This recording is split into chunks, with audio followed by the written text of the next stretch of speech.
Hello, I'm Jack and this is my Games of the Years. Games plural, years plural. I'm going to do top 3 games of every year from 2025 going backwards until I can't anymore. I'm doing it on like an industrial estate because and I'm also going to have a rule that I can't do any cuts or changes or swaps or anything. One of the reasons I'm doing this, well, I'm partly doing this because people keep asking me for game recommendations and I haven't seen them this year in the pub or whatever for Christmas, and also because I don't like the proliferation of AI and all that kind of bad stuff on YouTube. So I'm going to try and do this whatever authentically. I have thought about it though. I've got a spreadsheet that I update every year, but I'm just not allowed to consult my spreadsheet. So this is not a definitive ranking. First of all, they're not ranked. I'm just going to do top 3 and then maybe like an honourable mention for each year.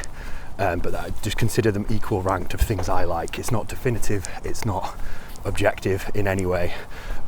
Maybe this is a format other people can do. I've got a tendency to massively underestimate how much time something will take. So maybe it's a format no one will do. But I would like to know what your top 3 games of the year are.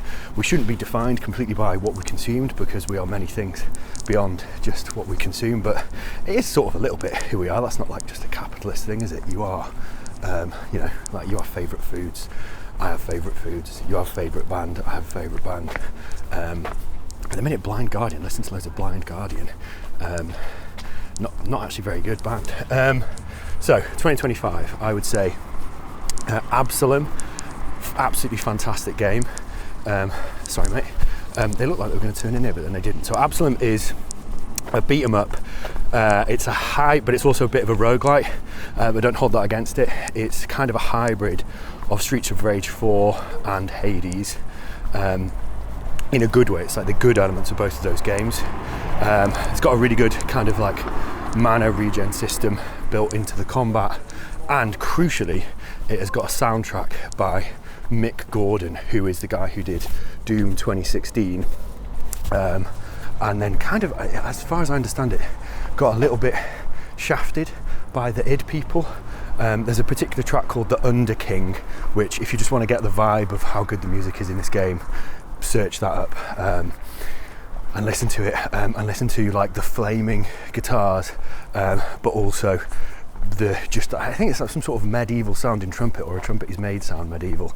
I don't know if it's a sample or what, but it sounds really good. That game is very good at getting you pumped up. I like the frog guy. Is his name Brome? And he's a hovering frog with like a cape draped behind him.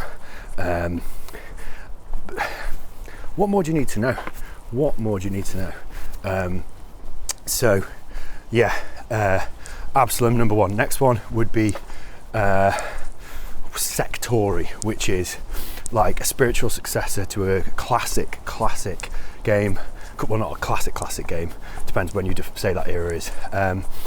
Earliest, it's called Geometry Wars, right? So Geometry Wars, the earliest version of that, I believe, was hidden. It was a mini game hidden inside Project Gotham Racing on the original Xbox. You have to say original Xbox, you can't say Xbox One because the Xbox One is the Xbox 3. And then they made it an actual complete release on Xbox Arcade or Live Arcade, whatever that was called, on 360. Really good game. I think this is possibly better. I think it's more complex, but not in a ruining the game way. The simplicity of Geometry Wars is one of the things that's good about it. It's excellent, controls really well. It's a top-down shooter where you're a triangle. That's why I'm saying it's like Geometry Wars. Top-down shooter where you're a little triangle, asteroid style, but not with asteroids' bonkers controls. Or insanely rapid refresh rate if you actually play that on a machine. I'm digressing. Sectory, really good. Made by an ex-Housemarque guy, and Housemarque make really good arcade games, don't they? Like, and top-down shooters. Like Next Machina is sick, and it's probably going to be on this list. But yeah, so definitely Sectory, really good game.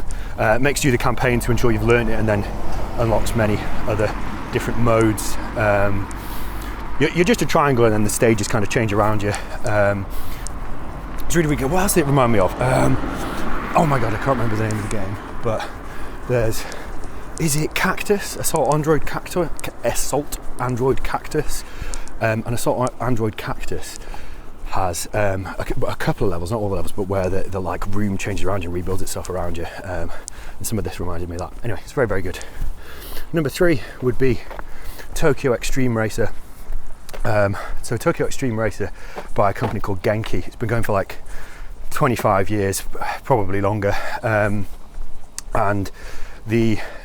my previous favourite one was on PS2, Tokyo Extreme Racer Drift 2, which felt like a kind of initial D game, but like, I don't know, delivering on that promise more than other stuff. So, but Drift's kind of an outlier. This one, Tokyo Extreme Racer 2025, is a kind of modern interpretation. It's not even interpretation, it's the same people. It's a modern version of the classic Tokyo Extreme Racer games. So very different it's a very niche, weird racing game. It's only 1v1s, right? So, and obviously you're only racing Japanese cars, and obviously you're in Tokyo highways, right? So, but the things that aren't explained in the title, which by the way is just I tried to do an X with one arm then, an X, no E. So Tokyo Extreme Racer is 1v1s on Tokyo highways, and you can kind of challenge anyone to a 1v1 by like flashing your lights at them, even just some like night commuter. And it has RPG elements, so it has like characters you'll interact with, and they are depicted in silhouettes with dialogue, which is very simple but very, very effective. And yeah, I mean, when I say racing game with RPG elements, you're probably thinking of like Racing Lagoon or something, that Square game. It's much better than that. It's not really anything like that. It's good, it's a good game. Put all the advanced settings on, so there's settings where like you've got tyre wear, you've got a little symbol of tyres in the bottom of the screen, and you actually have to worry about, you know, what's going on with your tyres. But you can also make it so you have to worry about like oil temps, and you can overheat your engine if you drive it too hard. So it's a really good like it's good gameplay wise because it gives you another thing to worry about like moment to moment, but it's also good in that I think it puts some multiplier on the money you make, the in-game currency, so it makes it harder but also makes it easier. It makes it less grindy, because it can be, as I said, it's got RPG elements, it can be kind of grindy. What would be my honourable? That's because I'm thinking of my next game for 2024. I'm going to do an honourable mention for 2025, and that would be a game I've played literally barely any of. I played like about 4 hours straight of it last night with my mate Chris, and that is Ark Raiders. And I'm sure there's a million problems with it that a load of people who played Tarkov will explain to me. I am too new to understand any of those problems and have just had the visceral thrill of, you know, saying friendly to people, and then anyway, I shouldn't give details on a game I've barely played and it's an honourable mention. So 2024, Animal Well, Metroidvania. It's not a fighting Metroidvania like Silksong, Hollow Knight, which rule, but obviously I've not mentioned and I can't do any edits. It's much more puzzle and exploration focused, not that those games don't have puzzle and exploration, but you know what I mean. Really interesting graphical style. Was it Billy Bass or Bass? I have no idea how to pronounce the person's name who made it, but it's a very, very good game. Really deep, the satisfaction of the exploration and the like secrets you can kind of find. It's one of those games, well, I'd recommend playing it without spoiling yourself with anything, by watching guides or anything, because that kind of defeats the purpose of the game. But I do think upon release there was a kind of interesting social element of, have you seen this? But like kind of trying to clue people in a vague way. But yeah, I think like the Souls games, it's got that, or had that element of kind of social discovery, which is really very like, I was going to say smart way to market your game, but I don't think it's that cynical. I think it's like legit. Very good game. UFO 50 would be my other game. The other thing about Animal Well, it's like 30 meg. That's like a pirate's tease. I mean, I paid for it. I'm not implying I didn't pay for it, but brazen, very brave. Yeah, UFO 50, made by like 6 people, I think. They made 50 fake games from the 80s, and they are. Why is UFO 50 good? It's because it teaches you to like old games. Like, probably this list is going to fall off. Maybe when we get into the 80s. But I'm trying to like more of those like old, weird 80s games. And there's a thing with games where you have a kind of literacy that you've built up. So if you try to give someone a controller to a modern, AAA third-person game, and they've never played a game before, you instinctually almost, because you've played a bunch of games, know that the right analog stick is going to control what the camera does, and the left analog stick is going to control the movement of the character. But if you've not done that, that's going to be really, really weird. But one of the benefits of the kind of homogenization of control schemes and stuff is that for people who have learnt that kind of mode of interacting with the game, it's much more accessible, because we can just pick up almost any game and like crack on with it. But people who lack that gaming literacy can't. UFO 50 is like a way to ease you in to that literacy problem, because one of the things that makes these old games so inaccessible is none of this was agreed upon. I mean, they tend not to be extremely complex games, but they can be a little bit daunting and hard and weird. But UFO 50 is like 50 fake games from the 80s, each and they're made by like fake developers and stuff, and it allows you to do a kind of, I think all the reviews said, so I'm going to say it's like video game archaeology. It feels like you're like discovering things, and I like the real version of that. So a kind of honed, refined, game version of that process is cool. So yeah, I think my favourite. It's not my favourite, but I like the one that's called Porgy, because it sounds like it's going to be about a pig, but it's about a fish. Good game, UFO 50. What would be number 3? Devil Blade Reboot. Devil Blade Reboot. I think it's called Reboot because the original game must have been, it looks like a Sega Saturn game massively. I don't know all the details behind it, but it has like super scaling sprites and stuff. So I imagine the original was a Sega Saturn game. It's also 4:3, and it plays like a shmup you'd release on Sega Saturn. It's a shmup. It's a game where you look ship and you got to dodge the bullets and explosions and things. It's very, very simple. You don't have like a big kind of progression upgrade thing. You can pick up bombs that do what you think they're going to do, and you can pick up shields which do exactly what you think they're going to do. So yeah, Devil Blade Reboot, absolutely wild flaming guitar soundtrack that gets you sick pumped. You, at the start of a level, you kind of start off first person in the ship, and then you're not controlling it, there's just like an animation to get you hyped. So you're like in the cockpit, and then you go and you go into the battle. When I first played this, it was when I first got a arcade stick, and I think it was the combination of using the arcade stick with a shmup for the first time, and how absolutely sick Devil Blade Reboot is. And I kept like kind of swearing out loud and saying, I think I said, whoa, whoa, which from a game where you're controlling shit from top-down views doesn't sound like it's going to make you do that. I think it will make you do that.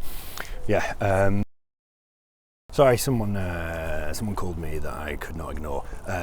Honorable mention from 2023, Kunimitsu Gami. Honorable mention, leaving it at that. 2023 is Dredge, a cozy Lovecraftian horror game.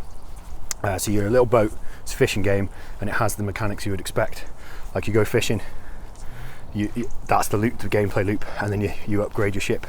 There's also something else going on, something spooky. Good game, rules, Dredge.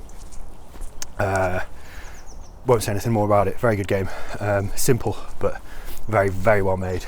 Shadow Gambit, not simple, really, really complex strategy tactics game, whatever you call those games, has a kind of quick save rewindy system.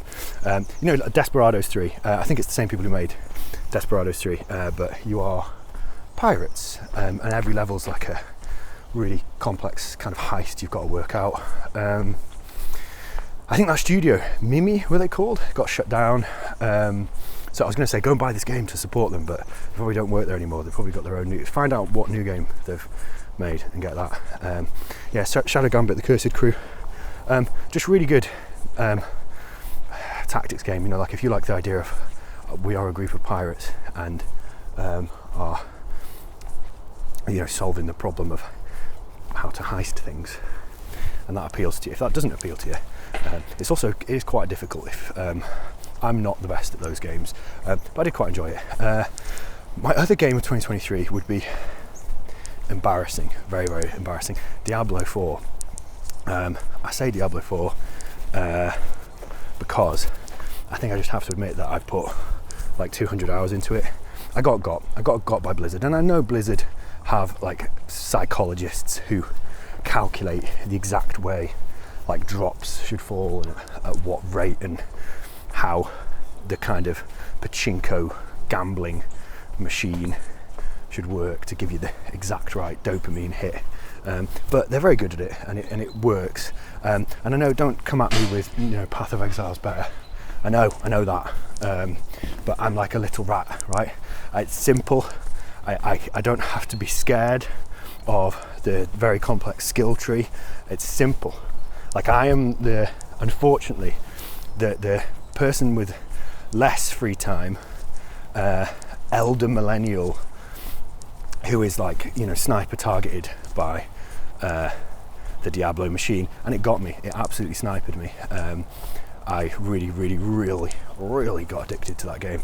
Also the art style, I actually quite liked Diablo 3, and I think it got a lot of hate, but one of the things it got hate for was it had a more cartoony art style than like Diablo 1 and 2, and this restores, well, it's much more high fidelity, but it's more the kind of grimy, kind of medieval, Christian, Gothic aesthetic. I don't know how to describe it more precisely than that, but it looks cool.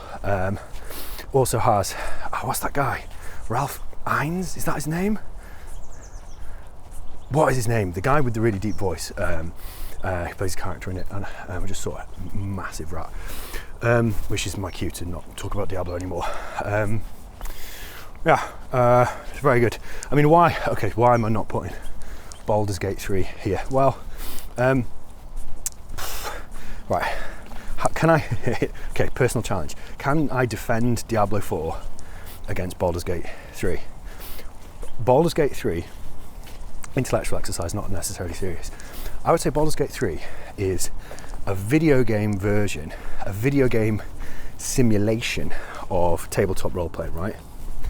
But if you do tabletop role-playing and you actually play Dungeons & Dragons or a different, maybe preferred, maybe better tabletop role-playing game, you'll probably have more fun and a more memorable experience, and be able to do more things and think outside the box more and play outside the box more than Baldur's Gate 3, because as deep as it is, it's still inside the box. I know tabletop games have rules and stuff, but I'm doing a silly thought experiment. Diablo 4 can only exist as a computer game. Like the idea of you are,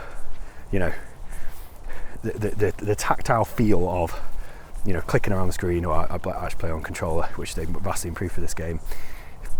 I think that kind of like reprobate way of getting dopamine can only exist in a computer game. Like I know like slot machines and stuff, but I don't think a slot machine can get you to 200 hours in your room. I don't know. That's my argument. Diablo 4 can only be a video game. Baldur's Gate 3 exists elsewhere better as an experience. Do I believe what I've just said? No. Honourable mention. Baldur's Gate. 2022 would be Kirby and the Forgotten Land. I'm looking at what year it is, so I don't, and also the time, which I should not digress like I just did. So Kirby and the Forgotten Land, Kirby's in an apocalypse. Isn't it cool that Kirby, the pink guy, is named after Nintendo's lawyer that got him off for, well, they got off for it, so they didn't rip off King Kong, did they? They just randomly chose the word Kong with Donkey Kong. Yeah, Universal sued him, and that Kirby was the name of the lawyer that got him off with that. So they named a kind of pink blob. Go look at what he looks like and think if he would be honoured by the existence of Kirby. Anyway, HAL Laboratories, Kirby. I think it's the best Kirby game. It's my favourite Kirby game. It might even be better as a 3D platformer than Mario Odyssey. Do I believe that? I like that you can suck up, you're in a post-apocalypse and you can suck up a vending machine and then slam an enemy with as vending machine Kirby. It's cool. Signalis would be the other one. Signalis is absolutely fantastic. It's got a weird kind of East German Soviet aesthetics, because I think people who grew up in Germany made the game. I'm a huge classic survival horror fan, and it is a classic survival horror game.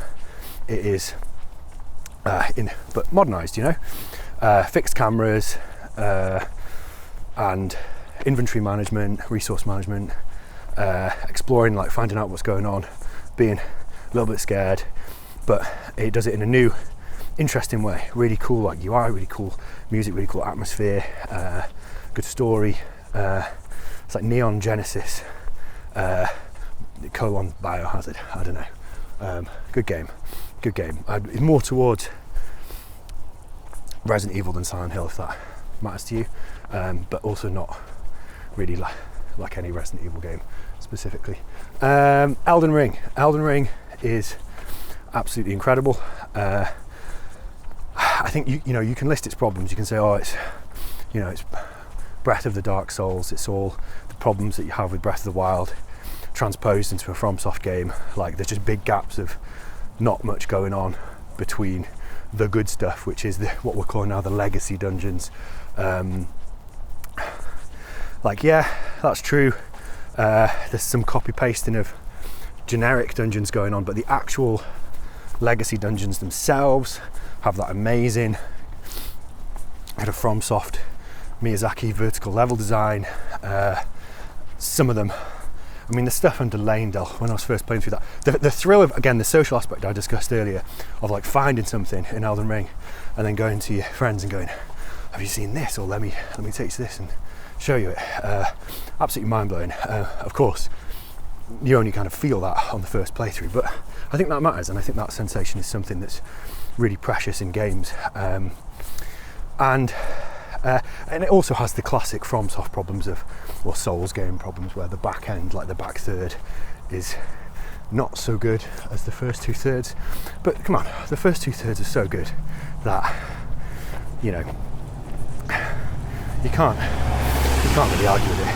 It's incredible. It's not my favourite FromSoft game, but it did many cool things, and also because it was so successful, I'm hoping it has a kind of Witcher 3 effect on the industry, in terms of, I mean, they'd probably do it as options, they wouldn't be as brave to turn it off, but you know, the curse of minimap, where you're playing the minimap instead of playing the game and not looking at the world and ticking off the quest checklist, that stuff is not fun. It makes games feel like work, and just kind of numbs you to it, and Elden Ring absolutely does not do that, and to its credit.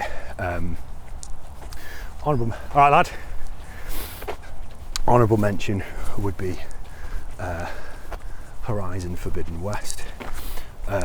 2021, I would say. I mean, I'd probably say the Minecraft Caves and Cliffs update, but that's lame. Streets of Rage 4. So Streets of Rage 4 is, I mean, you know what I like about it, because I like Absalom and it's a lot of the same people. So I think very brave to not make that pixel art, because the Mega Drive Genesis ones were pixel art, and they got Koshiro back, they got the composer back, very good. I think that was the correct move, but it's hand-drawn art, and I think, you know, if that could have gone very wrong. I think that was risky. That was a bold move, and it works amazingly. The fluidity of the animation, the game feel, you know, it hasn't got any kind of annoying inertia in the character controllers or anything like that. The combos are really satisfying, juggling satisfying, maintaining the combo for as long as you can is satisfying. I think you can make a case it's a little bit too long, but I think if you, like arcade games, the longevity is in improving at the game and getting better at the game. So you could do like repeat runs of a short thing, but I think, like almost like I was saying with Elden Ring, of like that first time through, that novelty. I think a lot of people like play a game once, complete it, and I think if they just played through the Streets of Rage campaign once, they'd be like, oh, it's too short, and then you'd get tanked on Steam reviews, and then it probably affects sales, and we wouldn't have Absalom or something. So, you know, I'm sure they were smart in doing that, but it does, I think that's the one little kind of weakness in the armour of Streets of Rage 4, which is an extremely good beat 'em up. It's not my top beat 'em up. I have others that I think are better, but yeah, hand-drawn art, Koshiro soundtrack, legit, absolutely fantastic. Returnal would be my other game of this year. Returnal, Housemarque again. I think this probably originated, like their other games, as like a arcade game, and then Sony said, you've got to put a story in, or no one will get what's going on. So it does have more story than any of their previous games, and it's in that, you know, third person left to control the character, right to move the camera, kind of generic, but it's generic because it's effective, kind of format, works really, really well, and is built and has like an interesting narrative and conceptual justification for the roguelike whatever elements of respawning upon death. Cool game, really like that game. Nothing really like it, probably until they make the sequel or spiritual successor to it. So yeah, what have I said? I've said we're in 2021.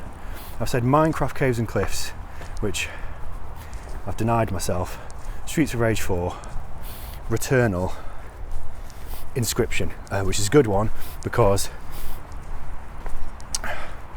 you don't look up Inscription, just play Inscription. This was recommended to me by my buddy Chris, who I was playing Arc Raiders with last night, and he was like, don't look anything up, don't ruin it for yourself. And I played it, and the sensation of playing that game when you kind of don't know what's coming, and I mean, I know I've kind of given away that something's coming, but that's a really good game. It's very meta, but in a mechanically meaningful, interesting way. Honourable mentions before we go into 2021 would be Guardians of the Galaxy. A great game. 2020 has a little voice that's like cyberpunk. Say cyberpunk. No, Ori Will of the Wisps. Which I actually have loads of problems with. No, I don't. It's good, and I know I believe Moon Studios was being run in a not very good, healthy way there, which I hope and I believe, but I don't know, has been fixed. Squirrel. And it's I mean, they just fixed what was bad about Blind Forest, and the way they fixed it was nicking stuff from Hollow Knight. So they nicked the heal system, they nicked the charms, but they don't call them charms, but that's basically what they are. And they also nicked the little map NPC, who's like a little cute little NPC who's knocking about in an area. He'll sell you a map. Pretty wholesale lifted that. But those are three things that are very cool about Hollow Knight. So fair play for stealing him. Don't reinvent the wheel. And to their credit, they put new cool mechanics in there as well. The burrow one, where you like kind of drill under. I think there's a game called Pepper Grinder that's just kind of riffing on that, which is also quite a good game. Then there's Bash, where you kind of there'll be enemies or things in the environment where you'll kind of lock onto them. Let's not get run over. That'd be a really funny end to this video. Right. And you can kind of lock onto them and then propel yourself away, which is very cool. And you should play it on an OLED 120 frames a second, because that's how I played it, and it was wild. I didn't play it in this year. I should probably have clarified at the start. Some of these games, especially when we get into the early 2000s and 90s, I did not play at the time. Like, I found out about later. I don't think I played Ori upon release, but does that matter? I don't think it does, especially when we get to like when I was a child, because my child brain's tastes are very different from my now brain's tastes, which you'd hope would be better. A game I did play a lot in 2020 was Wasteland 3.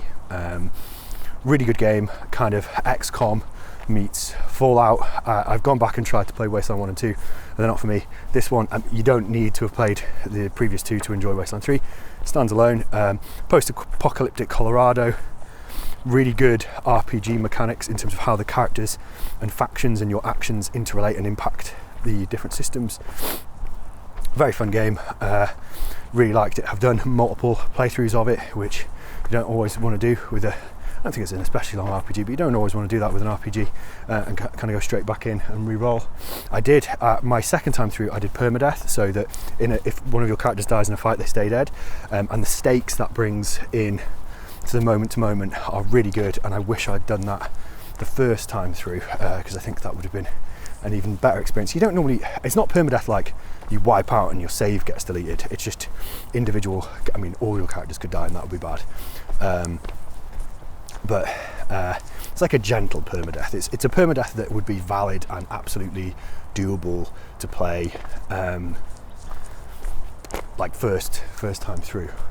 Honourable mention would be Miles Morales, Spider-Man. First Spider-Man, Spider Cop, that he sings in the game and also is what you're doing. I'm not going to start criticize. I'm trying to be positive here. Miles Morales, it's a good one. 2019, Sekiro, obviously, because you could see the trajectory of me talking about FromSoft games already here. I will attempt to restrain myself from doing that later, but probably not going to succeed. It's really, really good. The thing that's interesting about it is that the way difficulty is managed in the other Souls games, not the Sekiro Souls games, but you know what I mean, is like you hit a wall, you hit a challenge wall, a difficult thing, and you go and you either find a weapon you prefer, you find upgrades for the weapon you already like, you find upgrades for yourself, you upgrade your own skills, but there's mechanics in game which allow you to become more powerful and in relation to the challenge that you are fighting, which is and you know, through character builds and stuff like that. Sekiro just doesn't have that element whatsoever. It also doesn't have summons. It also doesn't have any multiplayer element. It's just you with a sword and a very prescriptive parry mechanic that the game insists that you learn. And in that way, like once you learn it, once you get into the rhythm of it, it's arguably easier than, like I'd like to play Sekiro more than fight Orphan of Kos or something in Bloodborne. Once it clicks, it's easier. So I don't know, but I think it makes it, the on-ramp is much more difficult because of how narrow and prescriptive it is. And I remember at the time as well being gutted that it wasn't just Tenchu, because there was the hype cycle before it. A lot of people were thinking, oh, it's going to be Tenchu. And I don't know, I think it's better. I don't know what they'd have done with the Tenchu game or the Tenchu brand that would be as good as Sekiro. My other game of that year would be Disco Elysium. Here's the coolest thing about Disco Elysium, the narrow text thing. So the text is like here, and that means that the text is conveyed in a way that you are just you're reading it like you would read a social media feed, right? You're reading it like Twitter, and I know they put voice acting in later versions, but I think everyone should rip off. The text is narrow because then your eye can read quickly across it rather than read across a 16:9 widescreen, and then go all the way back there. It's literally physically faster. Doesn't seem like it should matter a lot, but I think it does, and I do not understand why more people haven't ripped that off. I mean, there's a load of other stuff that's really good about that game. There's a lot of communism, but there's a lot of politics in it that I think is really, really interesting, and kind of like self-examining. By self-examining, there's the literal way it makes you examine yourself, but also the in-game mechanic of the kind of different characteristics of your personality inside your brain talking to each other. Yes, there's no combat, it's just all dialogue. There's a great, like, horrible little ginger NPC who I think is a really, really well-written character. What are we on? So we're on 2019. We've done Sekiro, we've done Disco.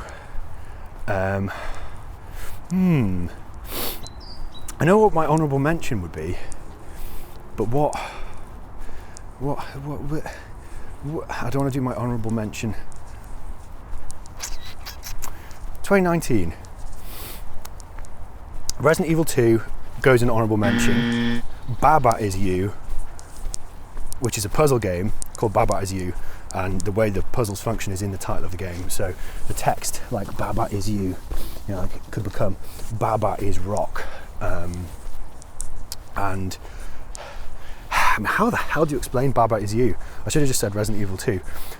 If you like really difficult puzzle games which make you feel profoundly stupid and then make you feel really, really clever, and you could be stuck on a puzzle for weeks, but what you should never do, so that going from stupid to feeling clever is really good, but if you get stuck on Baba Is You, and I don't think I completed it for this reason, don't look online at the puzzle, because instead of going from stupid to feeling smart, you'll go from stupid to feeling more stupid, because when the solution is revealed, it becomes very obvious because it's been revealed, and that satisfaction of doing that yourself feels good, but just doing it from kind of cheating, not so good.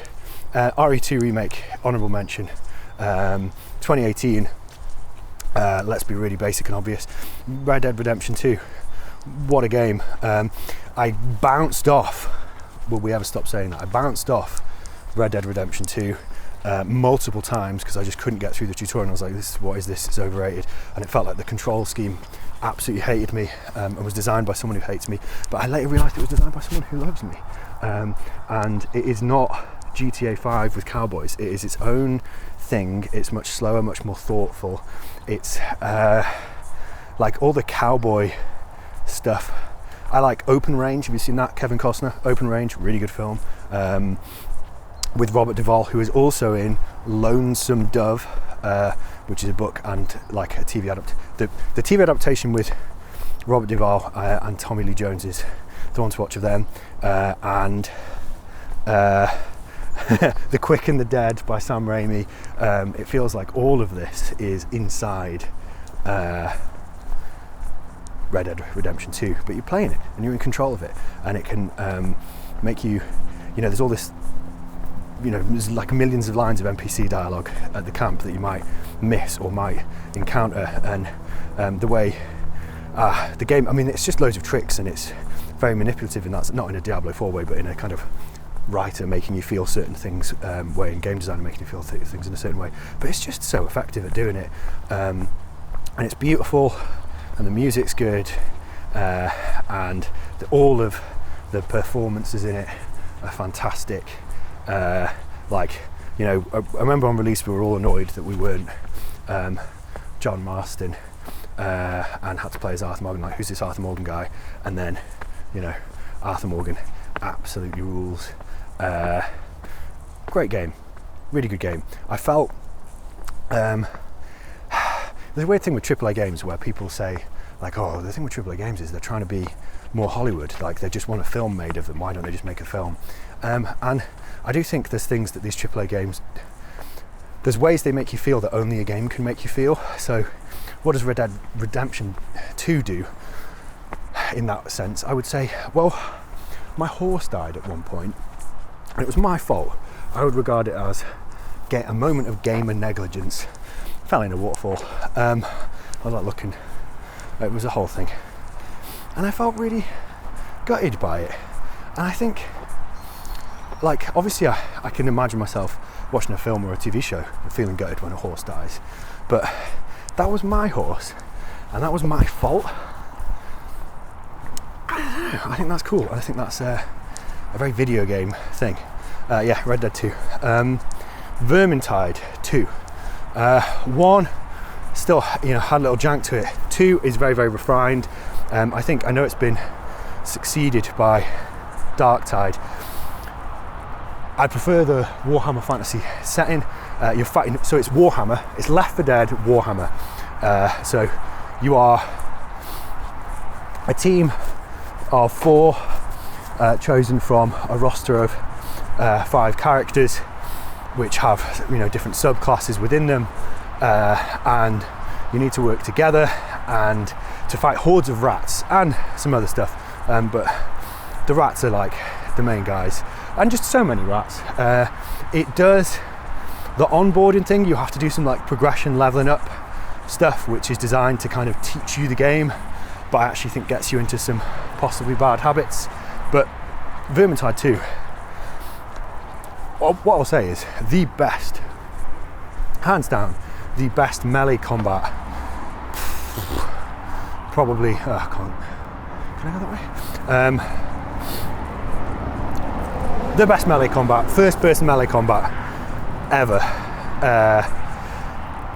What about Xenoclash 2? No, Vermintide, man. The way you can kind of push a horde to create space, and the temp health mechanic where you heal yourself by being more aggressive. What a game. But it only really gets good when you've put many hours in and then get into, I've got like 200 hours in that game. The very, very difficult, the highest difficulty, people are the nicest.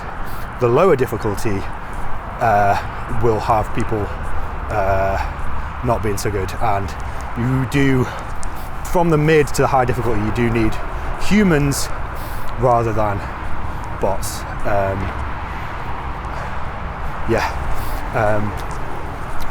Third game from this year would be, what were we in, 2018? Celeste. What a game.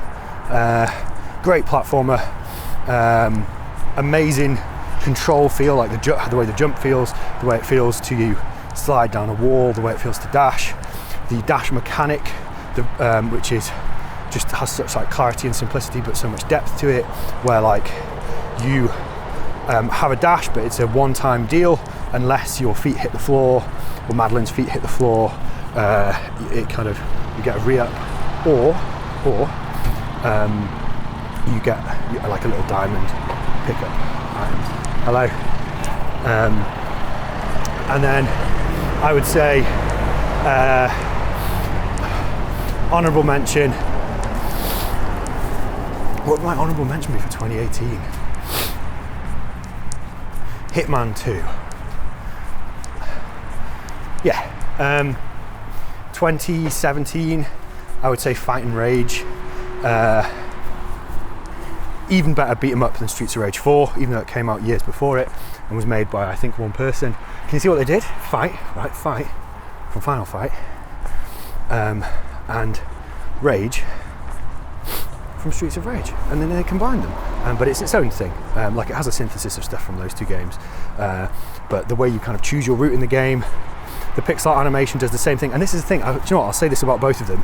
Both Fight and Rage and Celeste do pixel art in a way that isn't just retro nostalgia, like it's its own thing. It's a style choice within the game. Fight and Rage, because it's using effects and particles and things all over the place that you'd just never be able to use on authentic 16-bit hardware or whatever. And then Celeste, because it blends the pixel art with like non-pixel art UI elements. And they both look good, and they both have their own kind of style. Fight and Rage is really, really good. It's one of those stick games which is what a good beat 'em up should be, where you can pick it up and then you can kind of button mash and go, yeah, I'm having fun, like a video game, straight away. But if you want to go into the depths of it and kind of explore the fluidity of the movement, how the enemies react, and the enemy AI is really, really good. It's hard. You can normally find, in like bad beat 'em ups, a way to stun lock an enemy or kind of break the game, and I had never found a way to do that in Fighting Rage. It feels like the enemies are a challenge, they're not just punching bags. So Fighting Rage. Next Machina, which I already mentioned, Sectori. I've got to guess that the Housemarque guy that made Sectori also worked on Next Machina. It's like a AAA top-down twin-stick shooter, and it rules. It really rules. It's like voxel graphics, so there's just stuff going on the screen all the time, but it runs at smooth 60 on the PlayStation 4, and works great. You can play it on Steam Deck. I played it on Steam Deck. It's a good game. Really, really addictive. You've just got the normal twin-stick controls, and then L1 is dash, which gives you like a moment of invincibility, and you can on the right trigger you have like a power weapon, which can be a big melee sword or a slow charging laser, and you get infinite use of them. They're just on meter to regen. Really good game. Next Machina, really good, fun to get good at, although I think the replay downloads are broken now, so if you want to see someone really good at it, you're going to have to watch YouTube. And it's obviously, it's a spiritual successor to Robotron, and Eugene Jarvis, who made Robotron, consulted on it, and you can tell. You can absolutely tell. 2017, Hollow Knight. Am I in 2017. So 2017, Hollow Knight would be, what can you say about Hollow Knight? That hasn't already been said. What's a non-generic thing I can say about Hollow Knight? It's just really good, isn't it? It's really good to like bounce off stuff like that. It's a really satisfying jump, and then you can jump, and then when you go down, you can hit stuff with your sword. And by stuff I mean enemies, bosses, or a big load of spikes, but not the red spikes. What a game. And also, so it does a really cool thing where it has the classic Metroidvania stuff where you unlock stuff, right? So you unlock abilities and become more powerful that way. You unlock, wall jump, dash, whatever. However, you also level up yourself, the way you would do, the way that feels good in an arcade game, or a game like Sekiro where it's prescriptive. Like, the only way in Sekiro to get better is to level up yourself, your own skills. And Hollow Knight has that in a really cool way, where stuff your first time through that probably boggled your mind, the second time through you're like, this is easy peasy. And it's not just because you know where you're going, it's because you've mastered the movement of the game, which is why Silksong's so hard, because they originated as a DLC, and I think a lot of people who hadn't, it's designed to be played once you have mastered Hollow Knight, and I don't think it's that hard in that case, but let's not get into Silksong discourse. Made by a couple of people, maybe 3 people was Team Cherry who made Hollow Knight. Incredible game. 2016, Dark Souls 3, it's got to be on there. I think there's danger of, I don't mind the Dark Souls 2 revisionism that's happening, where people are like, Dark Souls 2 actually had many good things about it, and yeah, it did. And adaptability isn't that bad, you just need to know about it, and power stancing is cool, and it's got tons of stuff that was brought back in Elden Ring, so clearly Miyazaki did quite like Dark Souls 2, but the world design is not as good as Dark Souls 3, and the way you can see all of Dark Souls 3, and it doesn't have the verticality of Dark Souls 1, but it does, like, within the levels. Like, I think Cathedral of the Deep might be my favourite Souls area in terms of how it interconnects and all the stuff going on there, and the things you can find, and the characters you can find that aren't kind of spoon-fed to you. Really good game. It kind of also has just so much more speed than Dark Souls 1 in a way that's really fun. It's like Bloodborne with shields. They put the shields back in and kept the speed. I don't like that, There's some flaws to the level design in terms of like teleporting at the end of it, but let's not get into that. Amazing. Stardew Valley, what a game. My sister has like thousands of hours in this game. I have hundreds. I love the way all of the systems interlock. So, you know, the mining and the fishing and the friends, and you can, you know, the social aspects feed into, I mean, sometimes in mad ways. Like, to have that work, you have to have a character that really likes rocks, possibly eats rocks. Really cool. Absolutely fantastic fishing mini game. I'm going to go this way because I want to get away from this motorway because it's going to be bad audio. Yeah, so Stardew, absolute banger, well done, Concerned Ape. And I would say third game from 2016 would be Titanfall 2, which I'm very conscious is probably the first FPS, unless you want to count Vermintide, that I've had on here. I think it's the best first-person shooter campaign I've played. It's my favourite one. You got a big robot friend, which you can see that Respawn made the Jedi games, but you got a little robot friend. I think the big robot friend is more fun. The time travel level is everyone's favourite level. It's my favourite level as well. Kind of doomed on release because EA put it between Battlefield, which is their own product, and Call of Duty, which these guys, the Respawn people, used to make Call of Duty, which is kind of interesting. Titanfall 2, rest in peace Vince Zampella, who was the head of Respawn, I believe. So, honourable mention, Evil Within 2. 2015, the most stacked year. 2015 has 3 games, and I think that I love so much that if you don't like at least one of these games, I'm like suspicious of you. I don't not like you, but I want to understand you. So those 3 games are Bloodborne, incredible. Take the shields out of Dark Souls, increase the speed, reward aggression. You actually heal by attacking, because canonically the blood of the enemy splatters on you or something and heals you.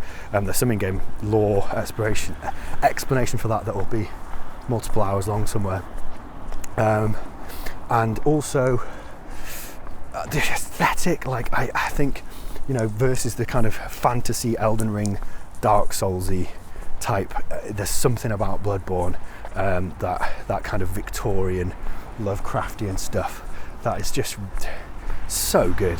And I think Yharnam is tied with Cathedral of the Deep for my, you know, like favourite individual area in terms of all the like interconnectedness. And that's Yharnam's like the first area in Bloodborne. Music is nuts. I'm always curious about what Japan Studio's input was into it, because Japan Studio obviously co-made it. Sony's Japan Studio. They're the people who made Parappa the Rapper and Shadow of the Colossus and Ica. But they, I think they contributed some of the music. I'm never completely sure exactly what they did, and I don't know if there's like Japanese sources that I can't read that explain that. But I'd be curious to know what went on there. Anyway, Bloodborne, one of my absolute faves. So that's one. Continuing, I would say The Witcher 3. I would love to have the like complete edition with Blood and Wine, because Blood and Wine is better than a lot of standalone games. But that DLC came out in the following year, I believe. So yeah, Witcher 3, absolutely sick game. I mean, it was so good and so successful that Ubisoft just made Assassin's Creed into a very bad, like semi-annual knockoffs of Witcher 3. I mean, there's the stuff everyone says about Witcher 3, like the side quests are better than the main mission, which is a thing people say about lots of RPGs. But they are really good. It's just like lots of the things you do in that game are very, very fun. Gwent is very, very fun. Check this out. There's a little baby. There's squirrels, right? Check it out.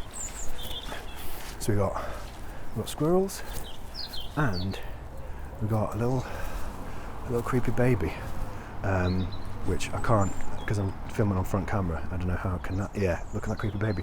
It makes. I feel like the squirrels did that. Witcher 3, incredible game.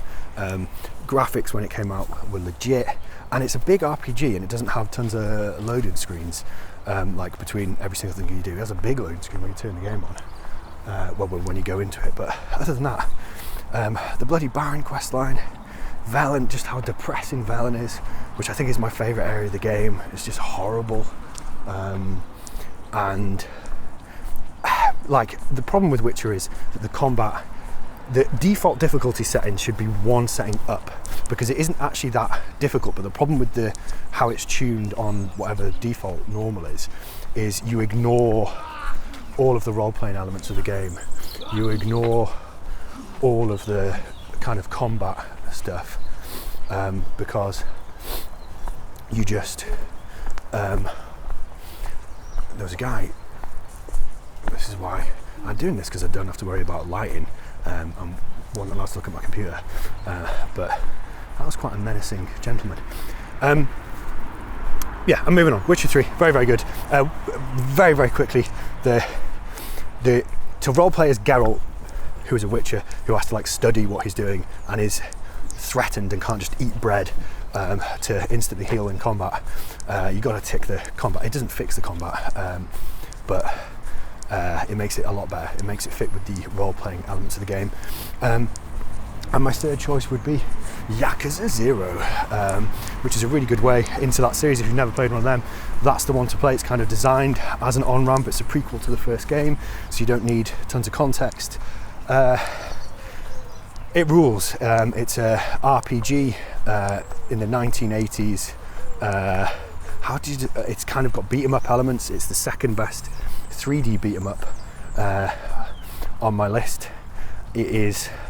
There's not a lot of 3D beat-em-ups.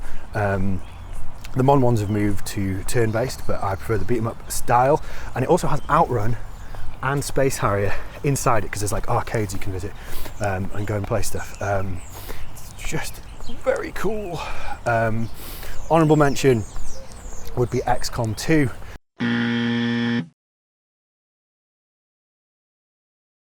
And then we're on to 2014. I feel like I spent too much looking at that weird baby and the man who was coughing so aggressively that it was intimidating. I shouldn't be intimidated by a coughing man, but you did not see this guy. There was real. It seemed foolish to be holding my phone up like this in front of him, is what I would say. 2014 speedrun, I would say Shadow of Mordor, which, yes, is arguably quite a mediocre copy-paste of Batman Arkham Asylum, with one absolutely amazing mechanic, which is the Nemesis mechanic, which is so good that it overrides all of the other stuff being average. And it's not bad average, it's just like 7 out of 10, and then it becomes 10 out of 10 because of how good the Nemesis system is, which is an organic way that you can have interactions with orcs who then will like move up the ranks and become kind of future bosses that you will fight, and they have like loads of different characteristics. Like they might be cowardly, like that one might run away and then kind of regroup and come back to fight you stronger, and they have like little dialogue lines, and it just makes them feel like, I know it's little tricks and stuff, but it makes them feel like actual characters, which is difficult to do in a procedural, not completely procedural, but like a reactive way, and a way that obviously code in the game is making happen. I think that's really cool. And then the fastest way to do 2014 is to just put the 2 Kojima demos as your top, which is Ground Zeroes, which is Kojima was spending all of Konami's money on getting licensed David Bowie tracks, so he needed to get more money to give to David Bowie, so they made him release a chunk of Metal Gear 5, and it's the best chunk of Metal Gear 5 because it's got a complete Harry Gregson Williams score, and I prefer the way Snake controls better. Oh, maybe there's law reasons why he controls differently. I don't care, he controls better. It might be in my head, but I do think he does, and I think that level's better. There's a lot of like problematic, arguably sexist stuff in that, which I think is not what this video is for. And then PT. I would say PT, the Silent Hill demo that only exists on particular PlayStation 4 consoles. Amazing, one corridor, loads going on. Del Toro and I much prefer Del Toro working on that with Kojima than his role in Death Stranded, which is, I don't hate Death Stranded's cool, but PT is partly the game itself, and it's partly like what you imagine it could be. So yeah, cool. Honourable mention, Undertale. And then 2013 would be A Link Between Worlds, which is a kind of quasi remake of it's not a remake, it uses a similar world design to Link to the Past, and it's like kind of referencing Link to the Past a lot, and it's 3D, it's on the 3DS, and it actually uses the 3D in ways that are interesting. I think it's funny, I just think it's a funny idea to, okay, you've got a 3D console, and I mean literally 3D, for those of you who don't know, the 3DS had like a stereoscopic 3D effect that made games look actually 3D, like they were going into the screen and had depth. And then the power you give Link, the unique power you give Link, is that he can become 2D and like kind of go on walls and stuff. I think that's really interesting. And then, yeah, the other thing about it is that you can just rent all the items from the beginning, so you can do the game in whatever order you like. You can. I need to get away from this road because this is going to mess with the sound here. No cuts, no edits. Need to not die then. So there's a shop. Is the little rabbit person who controls the shop called Ravio? I think so. And Ravio will sell you any item quite near the start of the game. You have to go do a little bit of the game first, but then you can do anything in any order, which is really interesting. Interesting because it kind of gives a lot of kind of player choice. Arguably it messes with the pacing and difficulty curve a little bit, but I think it's cool that it gives the player the choice to do that. I think that's just a really interesting idea, and it also gives you something to spend rupees on, because there comes a point in every Zelda game where you like open a chest, I've got a massive 100 quid rupee, but what for? If you're not save scumming, then you can use it to, because when you die you lose all the items you rented from the shop. So yeah, very, very cool. And then I would say probably The Last of Us. Again, like Red Dead, so there has been a literal TV adaptation of The Last of Us, right? And the TV adaptation of The Last of Us, if the whole goal of Naughty Dog is just to become Hollywood and they actually don't like video games and they really want to make TV shows, the TV show doesn't work, and it's not because of any failure of Bella Ramsey or Pedro Pascal. It's for me, it's because The Last of Us was an exercise in, it was a rebuttal of the critique of the Uncharted games, which was this idea of like ludonarrative dissonance. Like Nathan Drake is this like nice principled guy in the cutscenes and like won't even ruthlessly murder a villain in the cutscenes and maybe even save their life, but between the cutscenes he's like mowing down hundreds of people mercilessly, and calling them goons, which is very funny. And then Last of Us is like, well, okay, let's do whatever the opposite of ludonarrative dissonance would be. Resonance? Congruence? I don't know. But Joel, it makes you feel like Joel, right? So the mechanics of the game, not just the story, but the mechanics of the game kind of align you with Joel's experience. Like when Joel the character would want to scrounge after a fight and go and find all the stuff, you do. So you go and look through all the cupboards and stuff, and you scrounge. That's just one element of it, but what I think it does a very good job over the whole game, which I haven't got time to go into detail of,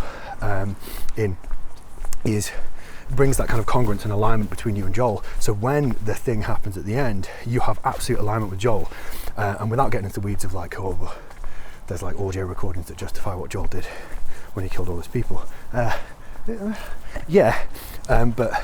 that may be the case. But the reason the audio recordings aren't why you felt like Joel was right. You felt like Joel was right because you had like complete like congruence, resonance, whatever with Joel. Interesting. And then I think the sequel is an exercise in the kind of opposite direction of watching someone do stuff that you're maybe not completely on board with, and seeing how that makes you feel. And I think only video games can make you feel like that. The other obvious one from this year would, I suppose, be GTA 5. Choose between your three psychos, and then one that's like a super psycho that's designed to be played like you would, like people tend to play GTA, which is like kind of a violent slapstick game. It's really good. It's a shame the online was so successful, because I would quite like to play a single player DLC from that game. Honourable mention would be Tearaway. And then we're on to 2012. Hotline Miami, another top-down shooter, but very different from the ones we've described so far. You kind of, very short mission you go in, you will be very easily killed, which makes it very, very tense.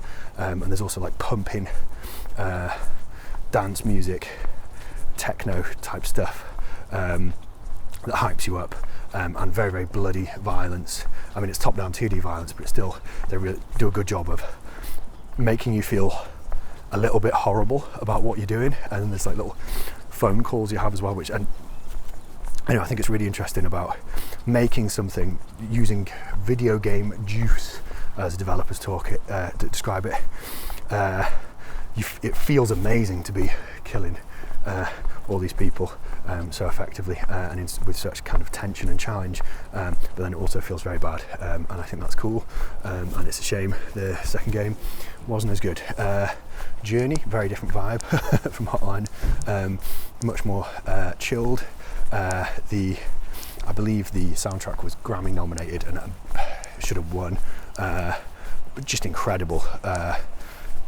An incredible journey. How else to describe it? You're a little kind of red floaty thing, and you're in the desert and you're alone, and you're increasingly not alone, and there's a lot going on with that, which I don't want to spoil. Journey, if you've not experienced that game, it's a cool experience. Sleeping Dogs would be another one. So before GTA 5, which I kind of forgot about until I thought about this. Really good. Has some surprising kind of Hollywood voice acting in it. I think Lucy Liu's in it, and I think Emma Stone's in it, and then a load of people whose names I can't remember, but I think who probably are quite famous and good. Really good combat, again a little bit Batman-y, but more interesting. It puts in some parkour elements, cool story, interesting driving, looks good, runs well on Steam Deck, crucial. Good game. I think it might be, I think I prefer it to GTA 5, to be honest, but it's still very GTA 5 is still very good. Honourable mention would be Binary Domain, and then we're on to 2011, which so I'm going to pull the plaster off. Dark Souls. What a game. The verticality of the level design and the way that the levels wind back on each other, especially in the first half of the game when you don't have fast travel, and the lack of fast travel and the stakes of the challenge of the enemies, and the mechanic where you can kind of, you're encouraged to go and recover. If you make a mistake, you go back and get your souls, which you could just grind up again, but it's a little trick to make the exploration have great attention. So the combat challenge is why the exploration feels so good, which is, I think, the thing sometimes we miss of like how gameplay elements feed into one another, and the challenge of, which isn't actually that challenging Dark Souls 1 if you think about it, but not in a like good way, in a, like, if you compare it to arcade games from the 80s and 90s, or like shmups or Ninja Gaiden 2D, also 3D.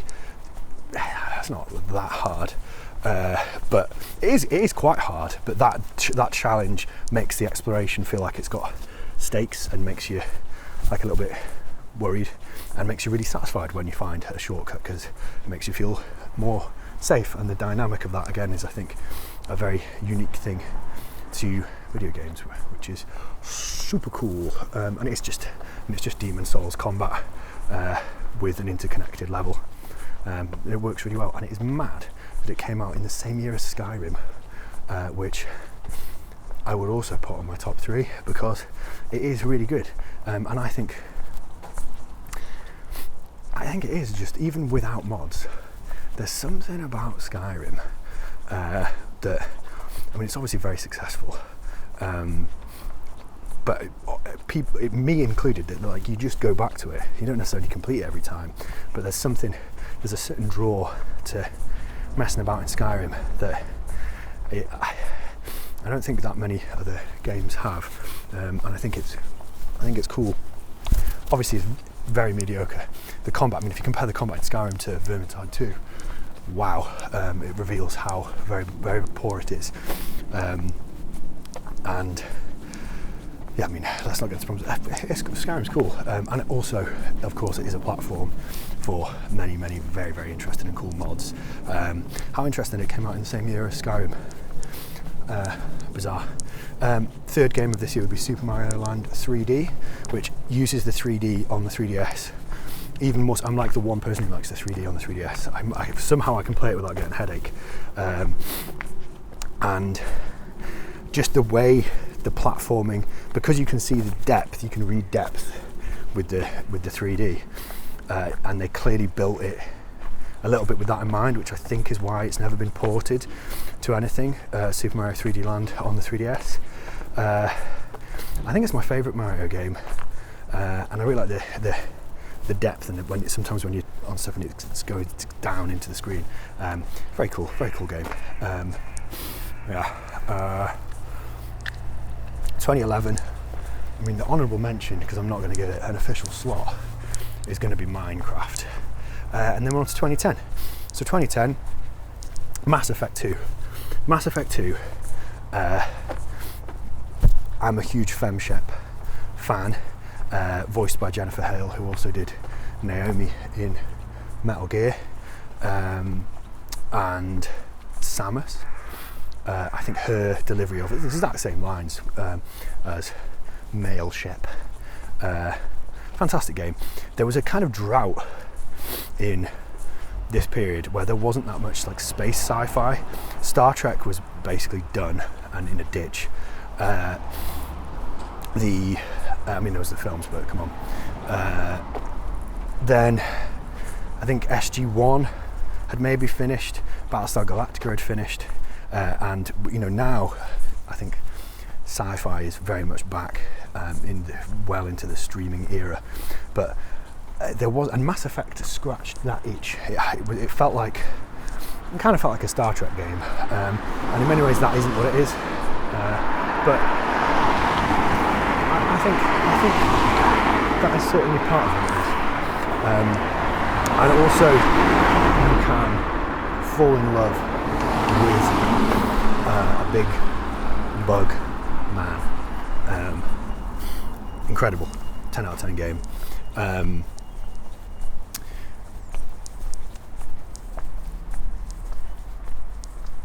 2010, Bayonetta. Platinum Games, maybe they're still their best game, in my opinion. Obviously, it's a highly subjective, individual, personal list. It's like Devil May Cry character action style game, but with a really unique character who is very different from Dante, and is a kind of cool witch who they insisted, despite pressure to remove the glasses that she wears, they kept the glasses, which I think is a kind of interesting tidbit about Bayonetta. Great game. The way that game opens is, I think, contender for best video game opening of all time.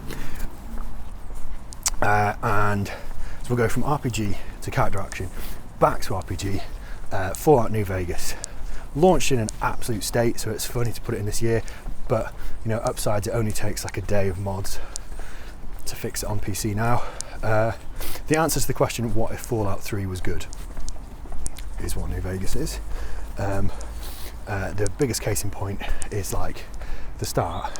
Instead of, I don't know, being a baby, which is how Fallout 3 starts, oh, how do we start a video game? It's like the next level of, you know, people who start a story and with waking up, like the character wakes up, the most basic, well, I wake up every day.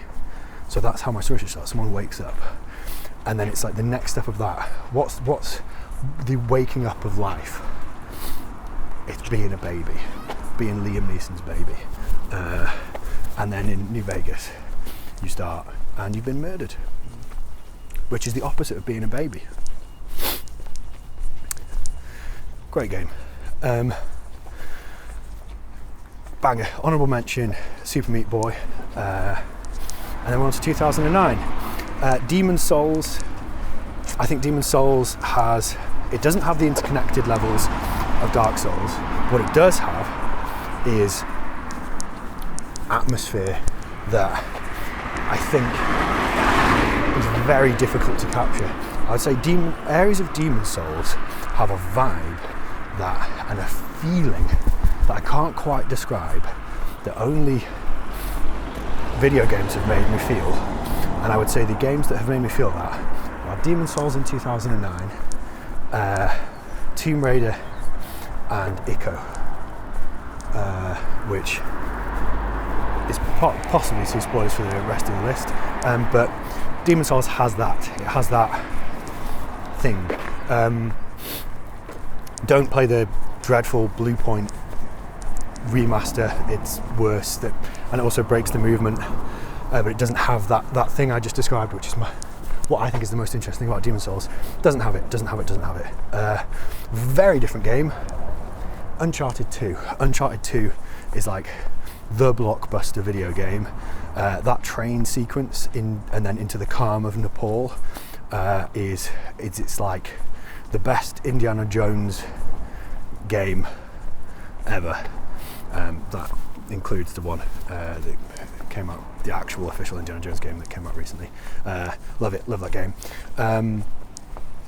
Uncharted 2 it's an action, it's a classic AAA action adventure game, platformer, but dubiously a platformer because it's all there's no peril, but whatever, it's great, it's fantastic. Resident Evil 5, much better feeling shooting than Uncharted 2, but it's a very different game from Uncharted 2. So Resident Evil 4, hugely influential on Gears of War 1, and then Gears of War 1, heavily influential on Resident Evil 5, which is best played co-op, like Gears of War. As a campaign, it's absolutely fantastic. Mercenaries is like the real game, in my opinion, kind of hidden in there. I think the inventory mechanic, the way that it's much more of an action game and the resource management isn't as intense as a core part of the game as other things, but the way they get the resource management pillar of Resident Evil in is you have a 9-box grid, a 3x3 grid that is your inventory, and you can kind of move the items and reload inside that whilst doing another action to save time, and I think which is like a kind of mechanical skill you can learn in the game, and is very intentional and is weirdly satisfying, and is much more fun than pausing the game and doing it in there. I think great game. Honourable mention would be Batman Arkham Asylum, and then we're on to 2008, and I would have Motorstorm Pacific Rift. Motorstorm Pacific Rift is made in, I'm sure it's made in like Cheshire or somewhere like that. The first Motorstorm was kind of junky. So this is a game where you can race monster trucks against dirt bikes. What more do you want? Well, there is more. You have to worry about your engine overheating, and very unlike Tokyo Extreme Racer, you can solve this problem by driving through water. That'll cool your engine down. Do you know what will heat your engine up? That's right, driving over lava. If you drive over lava, that's going to heat your engine up. Really good licensed soundtrack. So licensed soundtrack is the killer of a video game, because it means no one can do a really good YouTube video about it, because they have to ignore the licensed soundtrack, which will give so much character to a game. But yeah, Motorstorm Pacific Rift, best one. The one after was had some interesting ideas in terms of like environmental destruction, but which I don't think worked as well, because the tracks were not as colourful and legible to the player. So yeah, Motorstorm, much on Pacific Rift. What are we on? 2008. I've just got a list of years here, and I'm like struggling to keep track of them. So Pacific Rift. What else would you have for 2008? Oh. Space Invaders Extreme, the Nintendo DS one, not the PSP one, because you want the screen verticality. Space Invaders, but a rhythm game. That's what that is, and it's really good. And it's really good. It's so good that you will enjoy it even on the DS D-pad, which is not good. Gears of War 2, what a game. I think the Lancer is a contender for it's in the top video game weapons of all time. You've got a gun, it's a machine gun, and it's a chainsaw, and you can chainsaw guys. It refines the first one, and I would say is tied with Uncharted 2 as the blockbuster video game. Put it on Steam, please, Microsoft, please put it on Steam. Don't remaster or anything, just put it on Steam. I'm sure that's just a drag and drop operation. Honourable mention, Left 4 Dead. 2007 would be Portal, which would also be in the top weapons of all time, with the Lancer, and it'd probably be above the Lancer. So you have a portal gun, you shoot one, that's going to give you your one end of your portal, shoot again, that's the other end of your portal. And all the levels are just built around riffing on that mechanic and the physics system, and the puzzles. It's a first-person puzzler in a good way. Not in like the Witness way. It's still, about the movement and everything. Really sick game.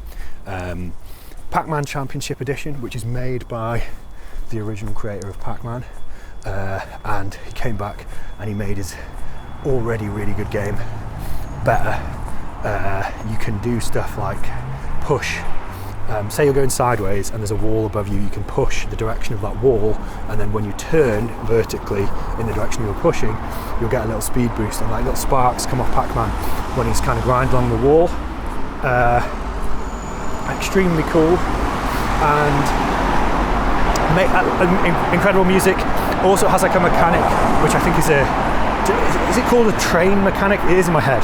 Trains of ghosts. So at some point, the ghosts will, when you turn them blue, you can turn them blue in a big long line of like absolutely loads of them, and then gobble them up in a kind of combo form, which is extremely satisfying, and makes your score go up. It's very, very good. And made by the original guy. The other game I would have from this year is very different, which is Crysis. I think Crysis, in terms of, this is the whole thing of like the graphics were amazing at the time, and no one's PC can run it maxed out, whatever, which is all very cool. And from the era of PC gaming being, shooting for something that's not going to run on console. I mean, the console port is fine, but they had to cut an entire level out of it. Not an amazing level, but it shows that it was designed like for the PC as a target platform, which I think is interesting. But the most interesting stuff about it is the powers, and the powers were tweaked and not as good on the console ports as the PC, and unfortunately the PC remasters are based on the console ports. So if you can, get the original, which will run well on whatever PC you've probably got now, to an extent, the way it's that game's relationship with the CPU, because of how interactive everything was. It's complicated, but yeah, amazing game. Crysis, I would say, did a lot of the stuff that we say is good about Phantom Pain, but without, like getting bogged down with a credits sequence or kind of blank, uninteresting areas between the cool stuff. Really good AI, really good destruction. Honourable mention, Call of Duty 4 Modern Warfare. 2006. So 2006 is an interesting one because it's in the 360 era, but I'm going to do games that were all in some form on the PS2. And they were all games I did not play in 2006 because I didn't know about them. So these are games I found from other lists of recommended games like this. So they are Outrun 2. Outrun 2 is specifically, the reason I'm saying 2006 is there's an arcade version in 2006. I think it's called like SP SDX or something, which I think is an abbreviation of like Super Deluxe. And play it on the arcade card. People will say the Xbox arcade version is better, but the arcade thing which you can emulate has better colours, I think, and also has more stuff. It has more, just has more stuff in it. So you're drifting Ferraris really fast around ridiculously open roads with all the traffic's going in the same direction. So it doesn't really make any sense. But it's but games do not need to make sense. It's the most fun drifting in a game. The music's amazing, and it's not licensed music. It is music made for the game. Yeah, and if you can play it on an arcade machine, definitely do that. Outrun 2, what a game. Then I would say God Hand. Famously, IGN gave it a 3 because they didn't understand it. Made by Shinji Mikami, made by Clover Studio, which was the kind of studio that spun off post, Resident Evil 4, Devil May Cry. The people within Capcom who worked on those games had like a studio within Capcom that worked on cool action games. And God Hand is, previously when I was talking about Yakuza 0, I said it was the second best 3D brawler on this list. God Hand is the best.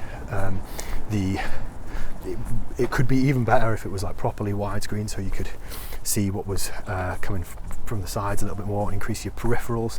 But what a game. The humour has maybe not aged particularly well because it's a very goofy, somewhat possibly intentionally offensive game, but the actual moment-to-moment like fighting is really cool, and someone should just rip it off. Rip off God Hand, make a God Hand clone that's successful. The world is ready. IGN had to write like I don't think they apologised, but they definitely put out an article in like 2019 that was like, actually we get that, God Hand's actually maybe quite good. Then I would say of those 3 games, which I definitely did not play at the time, the other one would be Raw Danger, which is kind of survival horror where you play as 6 characters, and the decisions of the characters affect what happens with the other characters, like worlds and stories, which might be really small, but it could be big, could like block off a path or something. And it runs like absolute trash on the PS2, and I don't know how well you can emulate it, but you can emulate it, I think. But I'm going to guess, given how badly it ran on the PS2, it's not the easiest. But yeah, fantastic game, Raw Danger. Really weird, kind of not like anything else. I've described it as survival horror, but it's like disaster horror. Is that a genre? I don't think so. Maybe it is, and maybe it's only the games in that series. Then I would say honourable mention, Dark Messiah. 2005 is going to be Shadow of the Colossus. Again, ran like absolute crap on PS2, but amazing and makes you feel things in a way that I think only games can. Like, it's a very empty world, which I know I was criticising Elden Ring for having elements of open world that are a bit empty, but this is really empty, very intentionally empty by design, and that has like meaning for the game, because it makes the world feel more and more dead as you kill these huge colossi, these bosses, and the game is just a sequence of boss battles and the traversal to those boss battles, and the character has a very clear motivation for killing these creatures, as do you, because you have the character's motivation and you have the mechanical motivation of it being very fun. and challenging, but it also makes you feel very bad. It makes you feel bad, which I think is cool. So you're kind of having fun, feeling bad. What a game! Another absolute banger is, of course, Resident Evil 4 on the GameCube. I got a GameCube for the Resident Evil remake, and then had the joy of being able to play Resident Evil 4 as well when it first came out. That game, it blew everyone's mind. Like I say, like Gears of War, hugely influenced by Resident Evil 4. But so many games, like I think the modern, like over-the-shoulder AAA game with the small RPG elements owes a great deal to that game. Like you have the merchant who you can upgrade your weapons with. You have the little glimmers of God Hand where you I mean it's not God Hand because it's not fully under your control. You basically just pressing a button prompt. So it's a quick time event. It's a little quick time event where you can suplex people. Just suplexing not a zombie, a plagus infected person. So the head just explodes. The village, the actual start of the game is probably like the best vertical slice, like the best like little bit of a game that is like the essence of that game. Resident Evil 4, incredible. Leon still moves like a classic Resident Evil character in that he has to stop and be planted to aim.